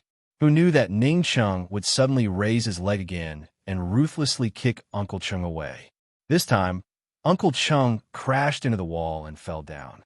He didn't stand up again and fainted. Ning Cheng's body swayed violently on the torture rack because he used too much strength. He didn't even look at Uncle Cheng. His head was lower the entire time, and no one knew what he was thinking. Jun Yixie wanted to approach, but he suddenly stopped. He had noticed Ning Cheng's feet. He didn't think that Ning Cheng's feet would explode with such strength even when he was hung up like this. If it wasn't for today's discovery, he would be in danger if he approached Ning Cheng. Jun Yixie silently turned and left. When he reached the prison door, he gave an order in a low voice. Lock Ning Cheng's feet. Jun Yixie walked into the forest alone. If Ning Cheng didn't cooperate with him, how should he deal with Long Fei Yi and Han Yunxi? Seeing that the D clan and East Qin army were about to head north, he was in imminent danger. Who was the person who kidnapped Mu Ling? What was their goal? Was it for Mu Linger's group? Or was it for him? Jun Yixie was extremely vexed. There was nothing he could do but wait. Meanwhile, Long Fei Yi and Han Yunxi had already reached the foot of Celestial Mountain.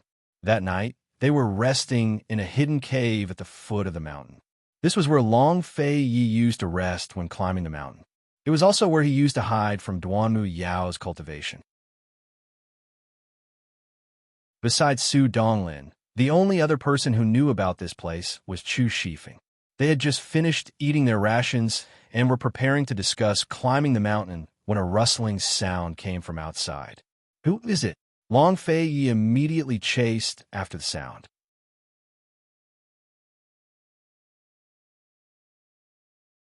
Chapter 1055. Hearing the commotion outside the cave, Long Fei Yi immediately chased after them, but didn't see anyone outside. Han Yunxi and the rest followed suit, but Long Fei Yi gestured for them to stay put. He looked towards the grass in front of him and cautiously walked over step by step. He knew that there was someone there and was prepared to take action. But who would have thought that when he got very close, the person hiding in the bushes didn't move? Very soon, he smelled the scent of blood, which made him even more cautious. He stopped and gripped his sword. Unexpectedly, that person suddenly shouted, "Master! Master! It's me, Master, it's me!" Long Fei Yi was alarmed. Han Yunxi and the rest were stunned as well. They all recognized this voice. It was Chu Shifeng's. Boss! Su Donglin was the first to rush over, so excited that he fell into the grass and scrambled to his feet. Soon enough, he reached Chu Shifeng's side. Long Fei Yi drew close as well and knitted his brows at the sight of Chu Shifeng. Han Yunxi and the rest hurried over, leaving Han Yunxi gaping at the sight of Chu Shifeng. What happened? Chu Shifeng was in a sorry state, his hair disheveled and his face dirty. His clothes were torn and tattered, and his entire body was covered in bruises and swollen wounds. Han Yunxi swept her eyes over his legs and knew that the bones in his legs were probably all broken. Moreover, the injuries were still there. Chu Shifeng was very excited to see Long Fei Yi, but when he saw Han Yunxi next, He didn't dare to meet her eyes. Instead, he averted his gaze. Boss, just what happened to you? Su Donglin's voice was choked with sobs as tears welled up in his eyes. Seeing this, Chu Shifeng grew angry. You're already so old, yet you're still crying. Aren't you ashamed? Su Donglin turned away and wiped away his tears. He seemed to be both angry and hurt, but didn't look back. Chu Shifeng ignored him and quickly said to Long Fei, Master, this subordinate's finally managed to get you here. Something big has happened in Heaven Peak. Long Fei squatted down. What happened? Lockhart Yard, Scripture Yard, and Sword Yard betrayed us. They colluded with the evil sword school and attacked the peak several months ago. They locked up Duanmu Yao and Master Qinshin in the dungeons. Chu Shifeng replied hastily. Although none of them had received a reply, they were still stunned by Chu Shifeng's words. Where are the three venerable ones? Long Fei asked again. The sect leader of the evil sword school personally ascended the mountain. None of the three honored elders were his match. The evil sword school wanted the three honored elders to help him subdue the Ganjiang sword, but the three honored elders refused. Even now, they're still hanging at the peak, Chu Shifeng replied honestly. The sect master of the evil sword school had always been mysterious and had never shown himself. But his swordsmanship is definitely not better than the three venerables from Tianshan Kenzo. How could he fight one against three and still win? Everyone exchanged glances before thinking of one person. Without a doubt, it was the man with exquisite swordsmanship who'd once disguised himself as Long Fei Yi to kill Gu Beiyue by Yanqing. If it was that old fox who couldn't die, then it'd be easy to deal with the three honored elders. So Bai Yanqing was the sect master of the evil sword school. Han Yunqi said coldly. Before He Yilian died, he'd told Long Fei Yi that Bai Yanqing had set up an ambush on Celestial Mountain. He Yilian was Tsang Qiuzi's senior disciple and had been helping him secretly communicate with the evil sword school. He also knew that Long Fei Yi had the lust bite energy. Thus, Long Fei Yi and Han Yunqi suspected that Bai Yanqing was in cahoots with the evil sword school. They never expected that Bai Yanqing had long taken control of the entire evil sword school. After Bai Shanqing stepped down, he inherited the position of sect master of the evil sword school. Long Fei Yi was filled with doubts. In other words, Bai Yanqing had been in control of the evil sword school for a long time. In other words, Bai Yanqing had been lying in ambush on Celestial Mountain for a long time. What did he want a Ganjiang sword for? When did they attack the peak? Gu suddenly exclaimed. Last October, Chu Shifeng replied. When exactly was it? Do you remember the exact date? Han Yunqi grew anxious as well. Chu Shifeng thought it over, but couldn't remember the exact time. Still, he was certain of one thing. Early October. It wasn't even the 15th of October yet. Long Fei Yi stiffened at his words. Han Yunqi and Gu gaped as well, unable to recover their wits. When they were at the Medicine Requesting Cave, they had written to Celestial Mountain to ask about Phoenix energy. It had been between the end of October and the beginning of November. The Sword Sect Master had been imprisoned in the prison since the beginning of the 10th month. In other words, their letters hadn't reached Kinzo at all, but ended up in Bai Yanqing's hands.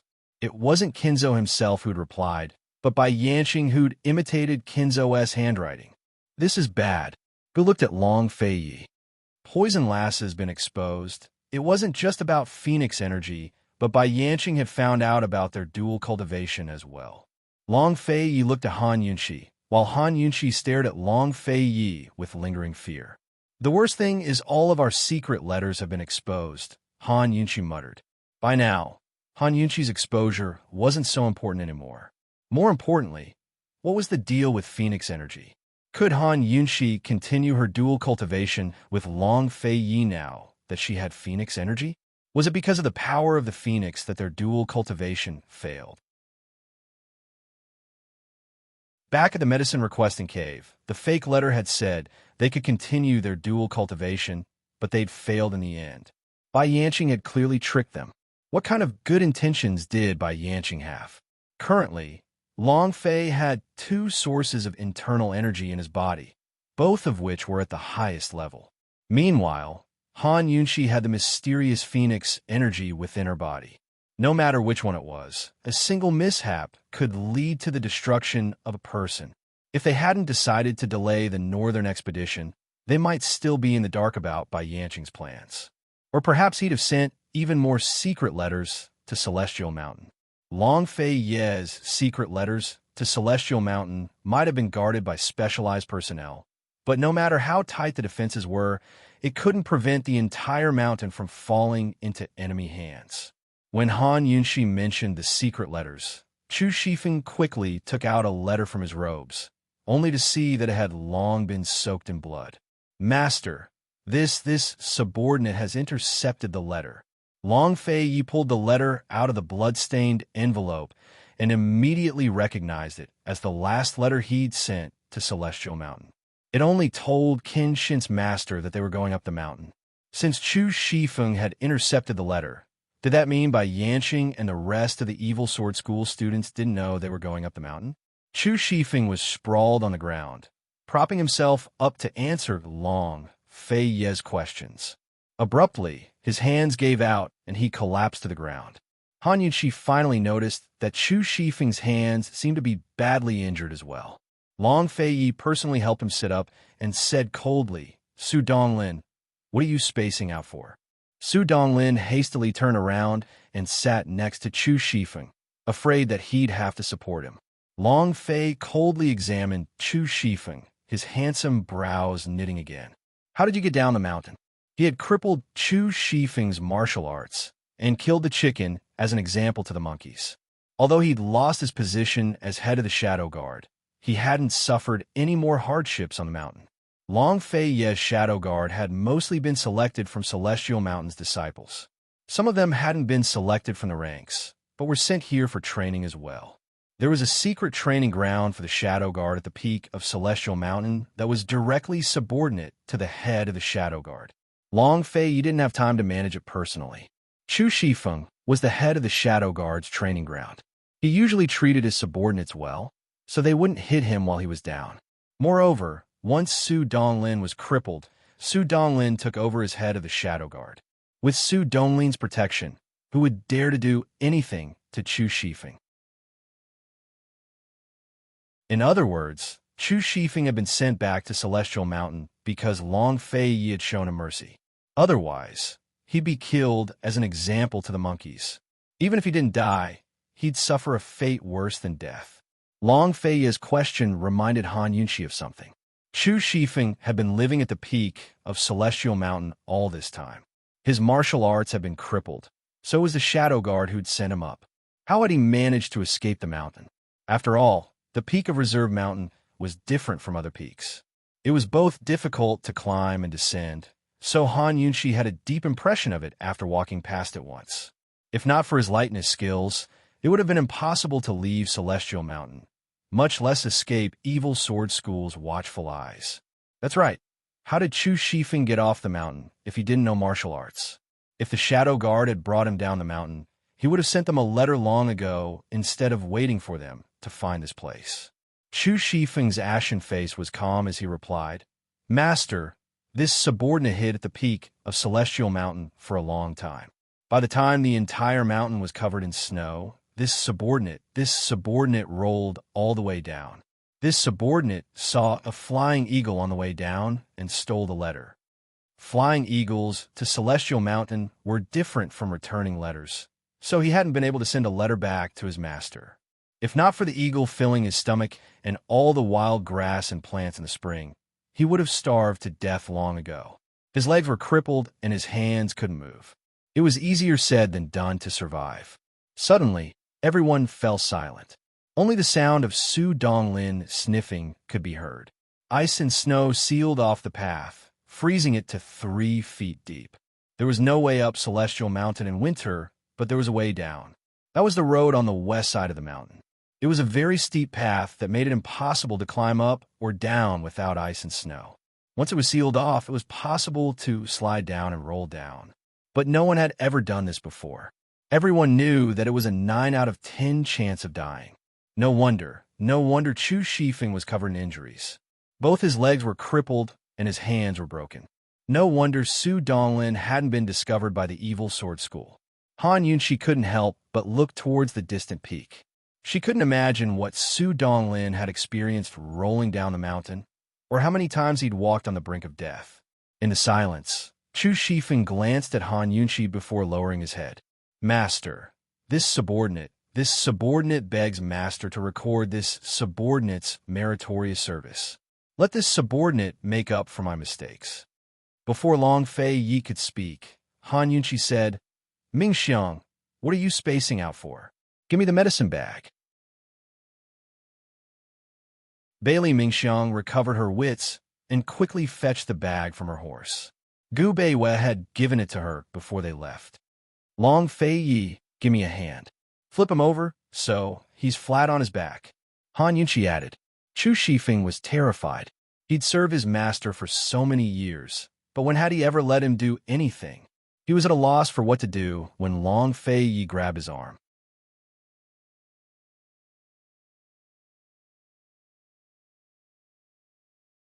Chapter 1056.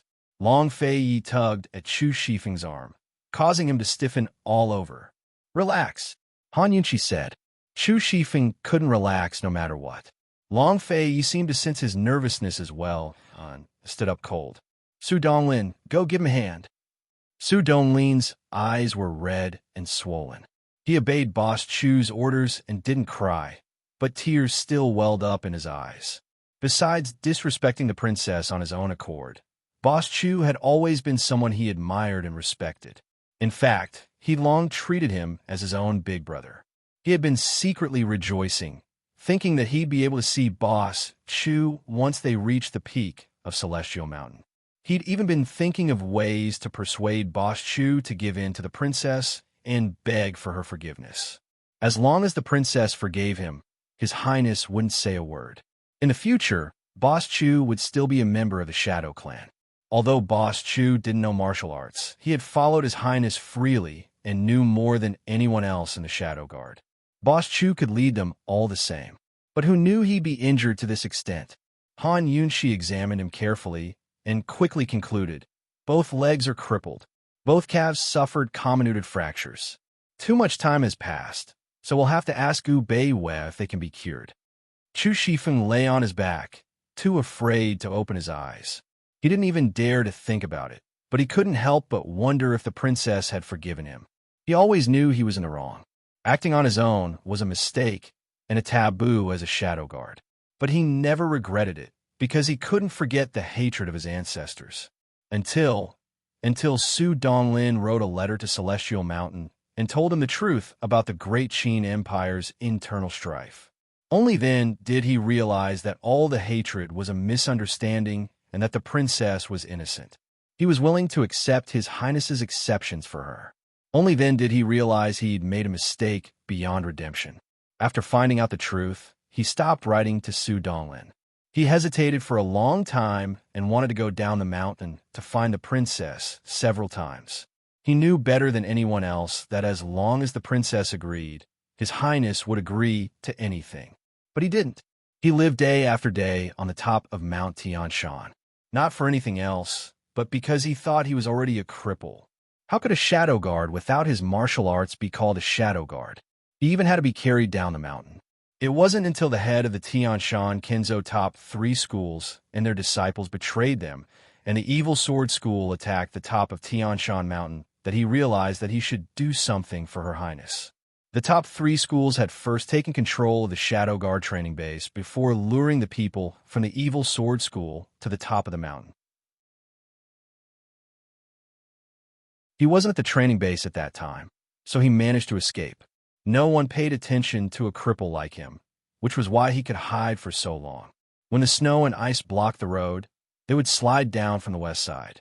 Han Yunshi wrapped Chu Shifeng's arm and asked, "Does it hurt?" Chu Shifeng suddenly opened his eyes and met Han Yunshi's gaze. Subconsciously, he averted his eyes. "Does it hurt?" Han Yunshi asked next. "It doesn't," Chu Shifeng replied. Han Yunshi abruptly wrapped his arm. "How about this? I don't feel anything. When I went down the mountain, my right hand hit a rock and broke it. I tried to catch it myself, but I don't think I connected it properly, Chu Shifeng said honestly. Han Yunxi knitted her brows and didn't say a word. Instead, she checked his other hand, which was fine. After checking his bones, Han Yunxi began to press on Chu Shifeng's abdomen to check for internal injuries. As soon as she did, Chu Shifeng cried out in pain. How could a martial arts practitioner cry out in pain so easily?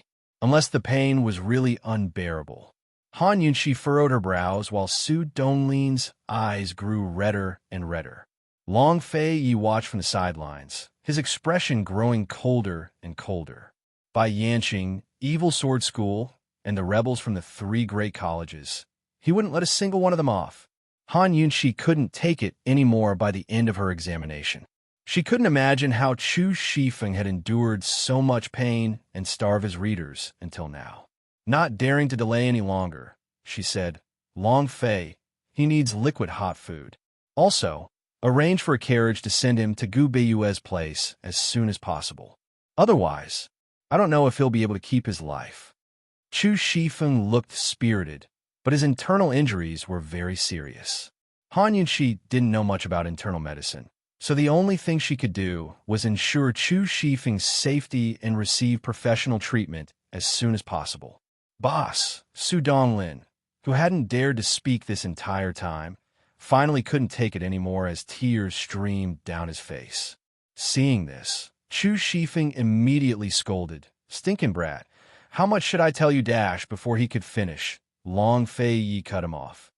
Su Donglin, Long Fei Yi said, send a letter to Gu Beiyue and tell him to hurry over. Have Tang Li keep an eye on 3-way black market. Gu Beiyue would arrive much faster than Chu Shifeng. Moreover, they needed more people to climb Celestial Mountain. Master, this subordinate is fine. This subordinate, Chu Shifeng was cut off again, this time by Han Yunxi. You're still fine when you're already like this? Do you want to die? Fine, before you die, you have to clear your debt with this princess. Chu Shifeng gave a start at her words. He didn't know how to reply. Han Yunxi glared at him, looking a bit like a debt collector. Chu Shifeng fell silent before preparing to turn over. What are you doing? Long Fei Yi asked unhappily. Your Highness, this subordinate acted on his own initiative and was disrespectful to the princess.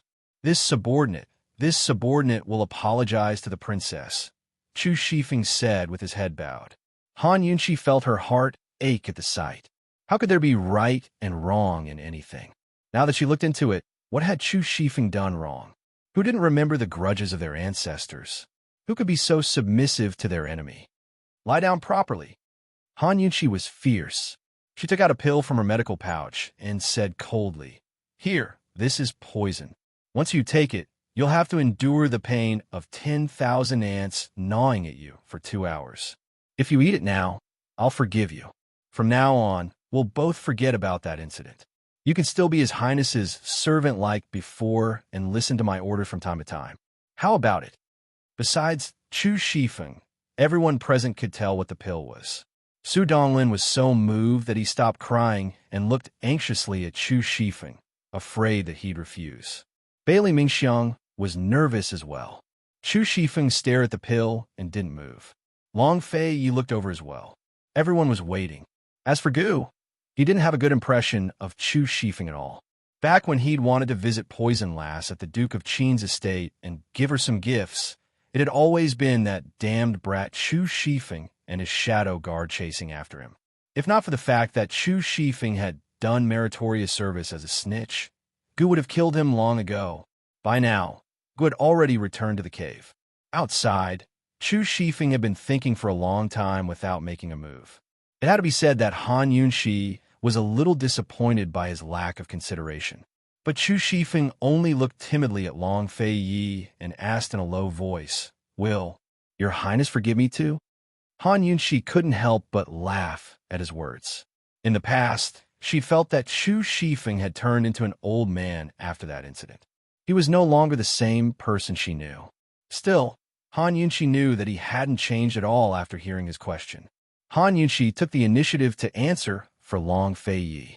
Of course, naturally, Long Fei heard her, but he simply stood loftily on the sidelines without a word tacitly agreeing.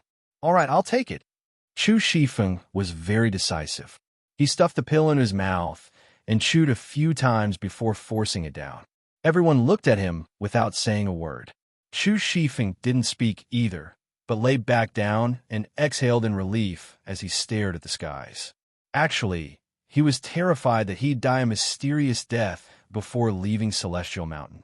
But now, even if he was poisoned to death, there was nothing to regret. Chu Shifeng quietly waited for the poison to take effect and the pain of 10,000 ants gnawing at him. Everyone else gathered around him in silence, waiting for the dragon pill to take effect. That's right. Han Yunxi's medicinal pills weren't poisons at all. Instead, they'd gone through all sorts of twists and turns and risked their lives multiple times to get the dragon pill back. There were only 2 left, one which had gone back to Gu Beiwei. This was the last one. If Chu Shifeng knew the origins of these medicinal pills, what would he think? Would he still pursue the matter of right and wrong? Would he even need to ask whether His Highness and the princess would forgive him?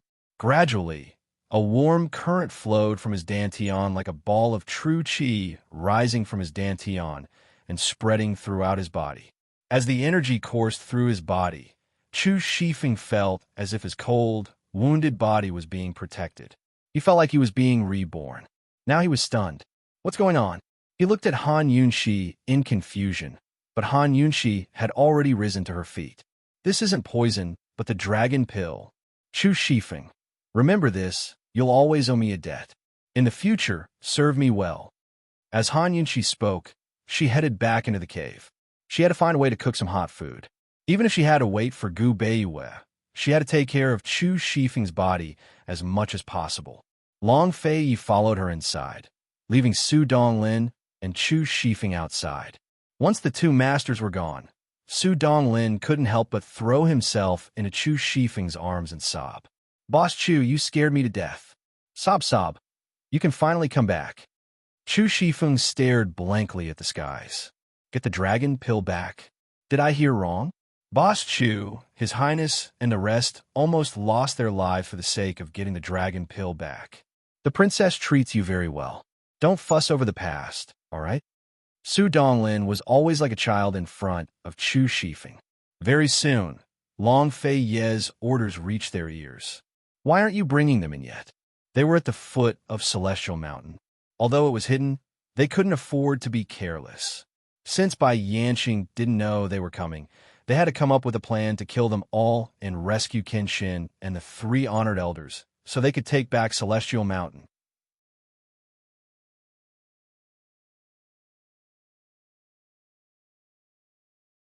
Chapter 1057. Han Yunxi and the rest waited in the cave for Gu Beiwei to arrive, while asking around for information on Tianshan Kinzo and the Evil Sword School. Actually, Long Fei Yi and Han Yunxi didn't think much of the Evil Sword School. Their main concern was whether or not Bai Yanqing was on a mountain. I've only seen the Evil Sword School's leader once. He had his face covered, and I saw him from a distance. I couldn't see his face clearly. Chu Shifeng thought back, then said with certainty, he should be over 50 years old. He's been on the mountain this entire time? Han Yunxi asked.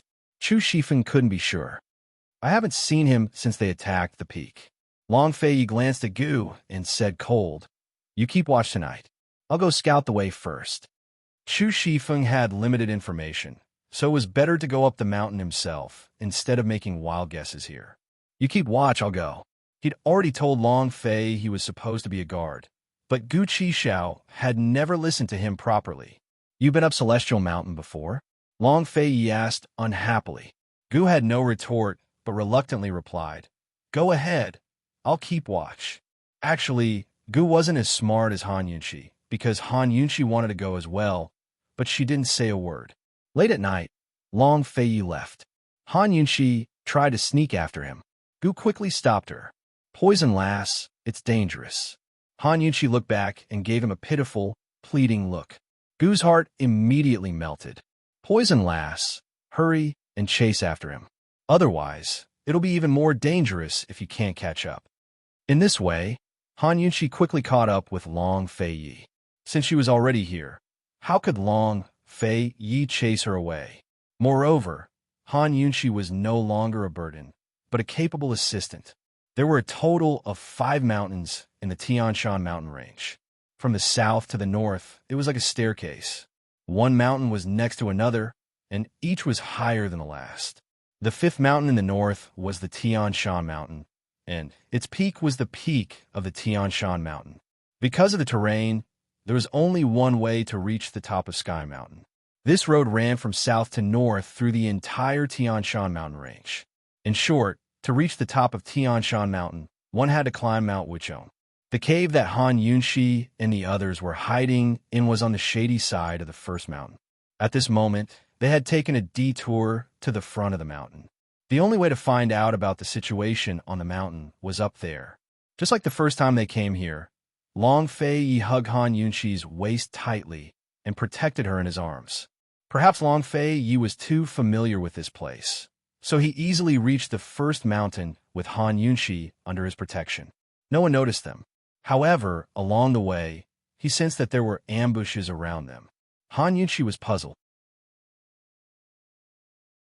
There were so many Tian Shan Kenzo disciples. How did the Evil Sword School manage to control them? In terms of numbers, the Evil Sword School disciples were far inferior to the Tian Shan disciples. Even if the 3 elders of the Sutra Pavilion, Hidden Sword Pavilion, and Lockhart Yar betrayed them, it was a matter of Tian Shan Mountain. From the 1st to the 4th mountain, there were many branches of Tian Shan Kenzo. These branches had a large number of disciples, and they did not belong to any pavilion or yard. How did the Evil Sword School manage to control them? How did they stop the news from spreading? Just as Han Yunshi was puzzled, the detoxification system gave her an answer. When Long Fei Yi brought her near the Meteor Sword Pavilion, the detoxification system issued a warning to Han Yunshi that there were many poisoned disciples in the pavilion. Poison attack. Han Yunshi muttered to herself. What's going on? Long Fei Yi asked. Han Yunshi smiled. If you didn't bring me here tonight, we would have to go there again. Haha. When did the Evil Sword School become the 100 Poison sect? Long Fei Yi immediately understood what was going on. If it wasn't for the use of poison, how could Bai Yanqing guarantee that he could control Tian Shan Mountain in such a short time and seal off all news? Let's go in and take a look. It's too far away. I can't find out what kind of poison they've been poisoned with, Han Yunshi whispered. The Meteor Sword Pavilion was the largest sword pavilion in Tian Shan Mountain's first peak. In recent years, it had produced many outstanding disciples. The reason why Long Fei Yi chose this sword pavilion was because the pavilion master, Yin Yang, had a good relationship with Granny Yu from the commandment courtyard at the peak of Tian Shan Mountain. They were like sisters. Most of the outstanding disciples in the Meteor Sword Pavilion had been promoted by Granny Yu. Very few of them entered the Hidden Sword Pavilion or the Scripture Pavilion, much less Lockhart Courtyard. Others might not tell the truth, but Yin Yang and Granny Yu were the same. They would definitely tell the truth and not betray Kenzo. Before she even entered, the detoxification system gave Han Yunshi an answer. Long Fei Yi, it's the traceless poison. Han Yunshi said seriously. This poison can only be put in water. It will linger for a day before it activates. Once it activates, the victim will fall unconscious. If the poison isn't cured within 7 months, the victim will fall unconscious and die. Poisoning the water source was the most energy-efficient method. Even if they didn't drink water, they would still have to eat. In short, they couldn't live without someone. No wonder everyone was poisoned at the same time. Bai Yanqing wants to destroy Kenzo. Long Fei Yi was alarmed. It had been 6 months since the 10th month of last year.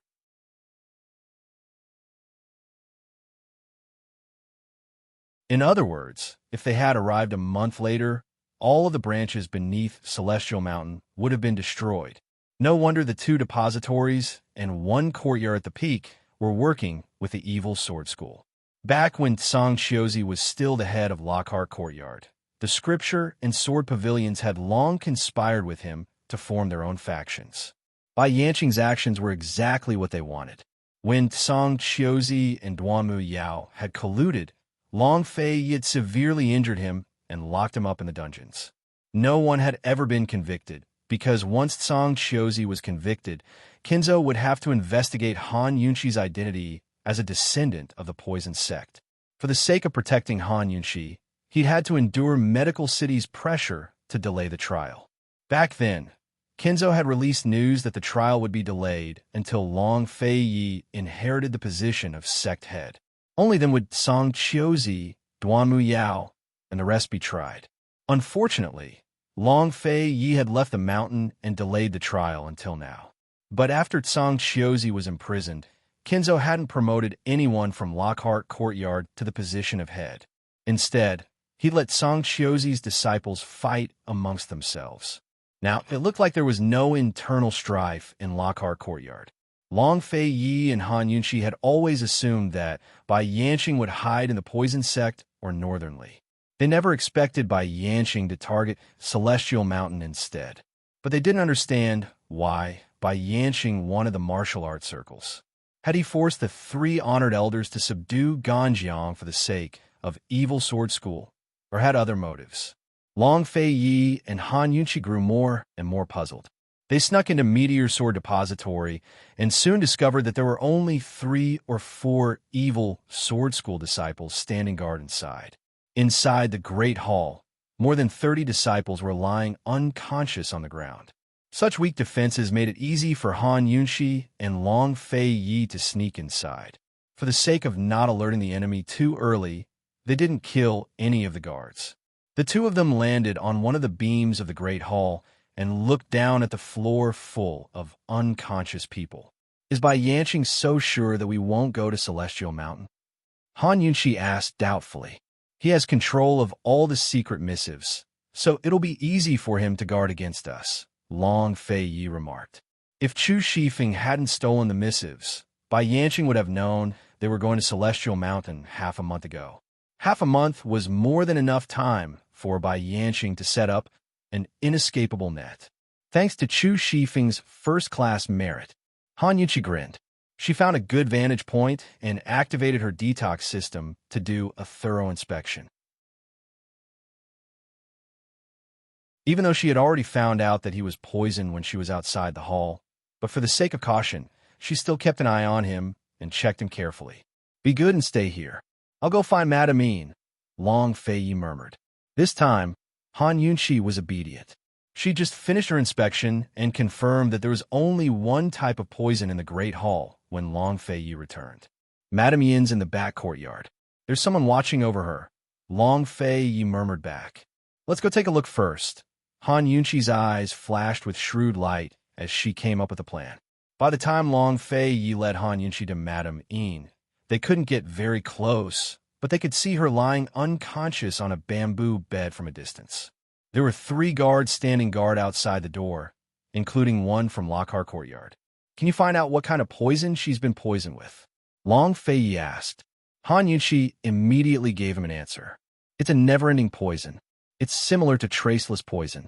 Once poisoned, she'll lose consciousness. But the toxicity is much stronger. Someone must have poisoned her. You have an antidote? Long Fei Yi asked. Long Fei Yi shook his head. It's not the right time yet. Han Yunxi smiled. Then when is the right time? Call the poison guards over and join forces with Gu Beiyue to save her. When the time comes, we'll go straight to the top of the mountain, Long Fei Yi said seriously. Han Yunxi looked at Long Fei Yi and smiled foolishly. She was just about to do that. Since Bai Yanqing's defense at the foot of the mountain was so weak, there was no need for them to waste time here. It didn't matter if Bai Yanqing was at the top of Sky Mountain or not. They could just attack directly. If Bai Yanqing was here, then they'd fight to their heart's content. If Bai Yanqing wasn't here, then it'd be even better. The 2 of them had the same idea, so there was no need for further discussion. Han Yunxi smiled as she patted her medical bag. Don't worry, there's an antidote anytime. With Han Yunxi's words, Long Fei Yi was of course completely relieved. After understanding the situation at Meteor Sword Court, Long Fei Yi brought Han Yunxi to Heavenly Sea Court and the other sword courts. They spent the whole night walking through more than 30 sword courts in the first and second mountains. They found that all the sword courts were in the same situation as Meteor Sword Court. Whether it was the court master or the disciples, they were all unconscious due to poison. The poison in the court master and the disciple was different. If it were any other poison master, they would definitely go crazy if they had to check 6 different poisons in one night and make an antidote. However, this was a piece of cake for Han Yunshi. Han Yunshi didn't even need to remember it. The detoxification system automatically recorded it for her.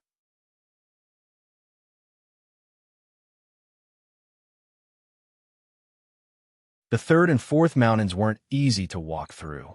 In order not to alert the enemy, they were very cautious. It took them 4 nights to walk through all the sword courts in the third and fourth mountains.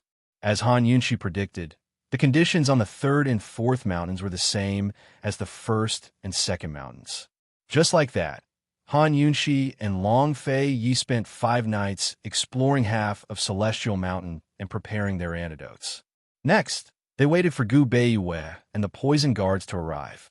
Chu Shifeng was seriously injured and couldn't cultivate, so he could only rest and recuperate. Meanwhile, Han Yunshi used this time to calm down and cultivate her poison storage space. They assumed that Gu Beiyue would take at least 10 days to arrive, but who knew?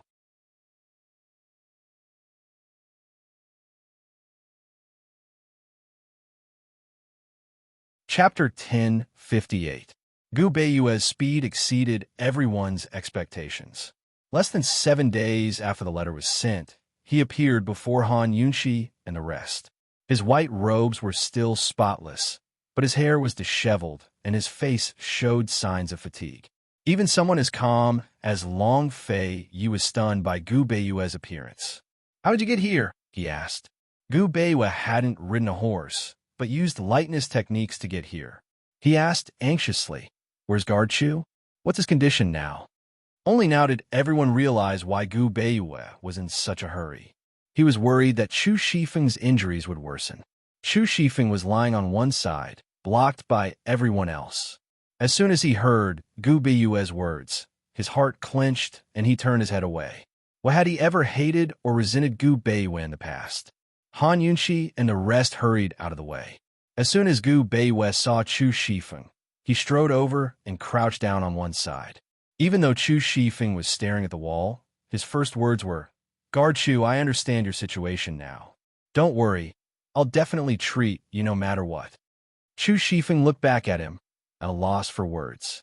Gu Beiyue had already taken his hand and taken his pulse. Han Yunshi quickly explained the situation to Gu Beiyue, while Bailey Mingxiang and Su Donglin, who'd been taking care of Chu Shifeng, filled in the details. Han Yunshi stood on one side, looking at Gu Beiyue in silence. She couldn't help but think of a saying. Like a person, like a rainbow, you'll know when you meet the top. How could there be someone like Gu Beiyue? He was always so warm and friendly to the people by his side. Sometimes, she really wanted to see Gu Beiyue lose his temper.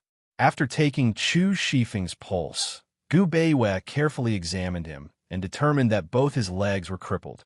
His left hand was fractured in 2 places and his internal organs were damaged. Fortunately, he'd taken the dragon pill. His true chi from practicing martial arts was slowly recovering to protect his body. Otherwise, Chu Shifeng would be beyond saving by the time he got here. Gu Beiyue hastily took out the medicine he'd prepared beforehand and reapplied medicine to the wounds Han Yunshi and Bailey Mingxiang had helped Chu Shifeng. She wrote a few more prescriptions and instructed Su Donglin he must start taking the medicine within 7 days, 3 prescriptions a day. Combine it with acupuncture. "Dr. Gu, I'm fine. Just prescribe me some medicine and I'll be fine. Don't delay His Highness's important matters." Chu Shifeng said hastily. If he wanted to use acupuncture, he would have to delay Gu Beiyue's time. His Highness and the princess were still waiting for him to ascend Celestial Mountain. Gu Beiyue looked towards Bailey Mingxiang. "Miss Mingxiang, do you remember the acupuncture techniques I taught you before you ascended Celestial Mountain?" Bailey Mingxiang gave a start before nodding. "I've always remembered." "Dr. Gu, don't worry. Mingxiang will take good care of Guard Chu. Princess, since news of our dual cultivation has been leaked, Miss Mingxiang doesn't need to risk her life with us up the mountain. Why don't we have her take care of guard Chu? Gu Beiwa asked. Besides you and her, I won't be at ease with anyone else taking care of him, Han Yunqi said. This isn't a place to stay for long. Let's send them off first, then discuss our plans for ascending the mountain. Gu Beiwa looked towards Long Fei Yi. In the end, Long Fei Yi had to make the final decision. Long Fei Yi had no objections. Su Donglin, find a few people to escort them to Crescent Moon Manor. Keep a close eye on Chu Tianyin and wait for further orders. Crescent Moon Manor wasn't far from Western Zhou's imperial capital. It was one of Long Fei Ye's other mansions in the Western Zhou desert. There were a few small springs in the manor. Spring water gushed out all year round, nourishing a large patch of greenery. When Long Fei Yi bought the manor, it was the beginning of the month. When the crescent moon shone on the spring water, he changed the name of the manor to Crescent Moon. Chu Tianyin still hadn't found out why Western Zhou's Emperor Kansheng had been in the limelight during the 100 Poison Sect incident. There was also no news of Mu Qingwu. Long Fei Yi was naturally dissatisfied with this. If he hadn't been so busy recently, he would have gone to see Chu Tianyin in person. Yes, your subordinate understands. Su Donglin was very happy. This way, he could take care of Boss Chu. Such an arrangement seemed to be very appropriate. Gu, who had been silent all this time, was looking at the prescription. No matter how he looked at it, he found it strange. This prescription didn't require acupuncture. Gu Beiwa was clearly lying. Gu's eyes darted around, but he didn't expose Chu Tianyin on the spot. Your Highness, Princess, take care. Bailey Mingxiang bowed respectfully. At this moment, her feelings were complicated. She felt a sense of relief, but she couldn't bear to part with them. Long Fei Yi ignored her. He lowered his head and whispered something into Gu Beiwa's ear, but she didn't know what to say. Han Yunqi smiled. You guys be careful too. After Bailey Mingxiang and the others left, Gu pulled Gu Beiwa over and whispered, There's something wrong with your prescription and acupuncture, right? There shouldn't be, right? Gu Beiwa smiled. Definitely. That prescription doesn't need acupuncture. I'm sure of it. Gu said, Seventh young master, let's talk about this after we save Mu Linger. We have important matters to discuss now. Gu Beiwa didn't argue and cleverly stalled for time. Given Gu's personality, he would have forgotten about it if it wasn't for Poison Lass. Gu Beiwa had done it on purpose. His goal was obviously to send Bailey Mingxiang away. Bailey Mingxiang couldn't see through him, but he could see through Bailey Mingxiang. No one knew what Su Xiaoyu had done in the Duke of Qin's residence, but it couldn't escape his eyes. Today, he had personally sent Bailey Mingxiang away. He knew that he would have to leave one day. Gu Beiwa turned around and said seriously, Your Highness, Princess, in this one's opinion, there's no need to wait for the poison guards. Let's take action tonight. Seeing Han Yunqi and Long Fei Ye's surprise, he calmly added, This one hasn't had a chance to use my shadow arts properly since I recovered.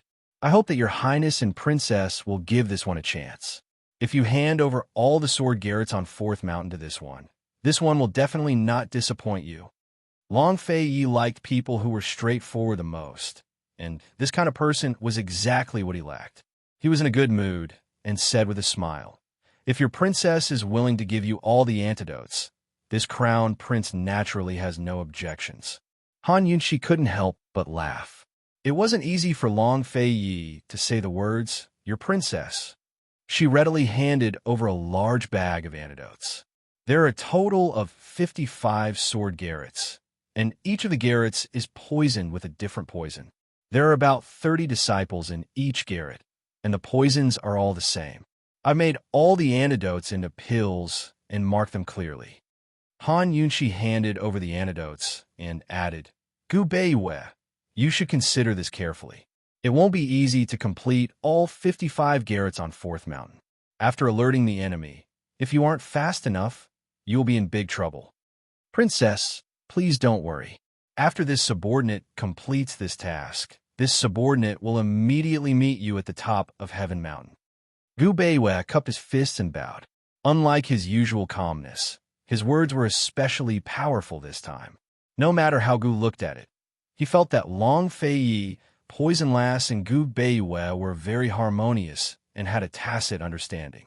He felt that he had to say something, otherwise he would be isolated. He quickly hooked his arm around Gu Beiyue's shoulder and said with a smile, "Brother, then we'll wait for you at the top of the mountain." But Gu Beiyue whispered beside him, "Seventh young master, if Bai Yanqing is at the top of the mountain, please protect the princess well." Gu was slightly taken aback. Only then did he realize that he might be the main character of this trip. He quickly came back to his senses and agreed readily, "Don't worry, I'm here." That night, Long Fei Yi, Han Yunxi, Gu, and Gu Beiyue worked together for the first time and sneaked into Heaven Mountain. Long Fei Yi and Han Yunxi were dressed in purple and looked extraordinarily noble. Gu was dressed in red robes and looked as coquettish as fire. Gu Beiyue was dressed in white and looked as elegant as an immortal. In the misty mountain forest, the four figures chased after each other at high speed. They flew soundlessly like a dream and a fantasy, calling themselves a scene. After ascending the first mountain, Gu Beiyue landed lightly on the mountain.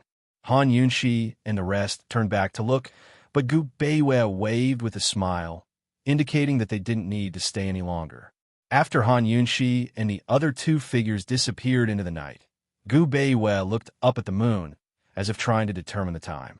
At this moment, the gentleness and indifference on his face had disappeared. His eyes were as cold as ice, and when such a clean face became serious, it actually caused one's heart to tremble.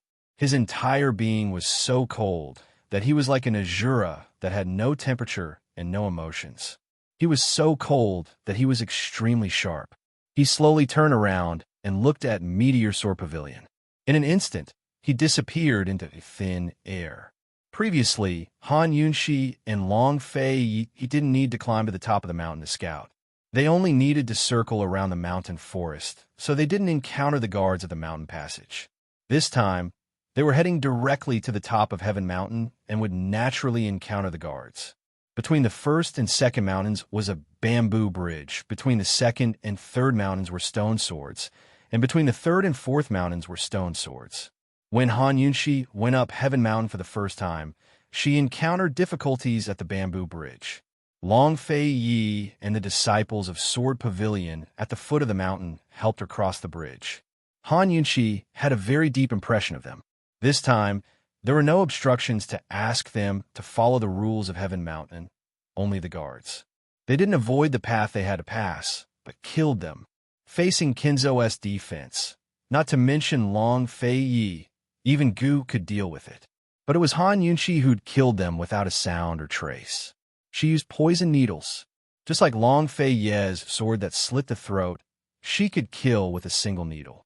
Soon, they arrived at the fourth and fifth mountains, which were the top of Heaven Mountain. They were connected by a chain bridge. To reach the peak, they had to cross the bridge. But unlike the guards at the foot of the mountain, there were two rows of guards at the end of the bridge. One row was made up of swordsmen from Evil Sword School, while the other was made up of disciples from Lockhart Courtyard. Long Fei Yi recognized the Lockhart Courtyard disciples at a glance. They were all sword experts, personally taught by Tsang Qiuzi. A few other people were sitting in a pavilion on the side of the bridge. Han Yunxi's eyes were sharp enough to spot a familiar face. She smiled and said, "Long Fei Yi, your future sister-in-law, is there too." That's right, the person Han Yunxi recognized was Tsang Qiuzi's daughter, the eldest young miss of Lockhart Courtyard, Tsang Qiuing. You're tuning into the Romance Rendezvous YouTube channel. We're so grateful for your support, and don't forget to subscribe to join us on this incredible journey through captivating stories.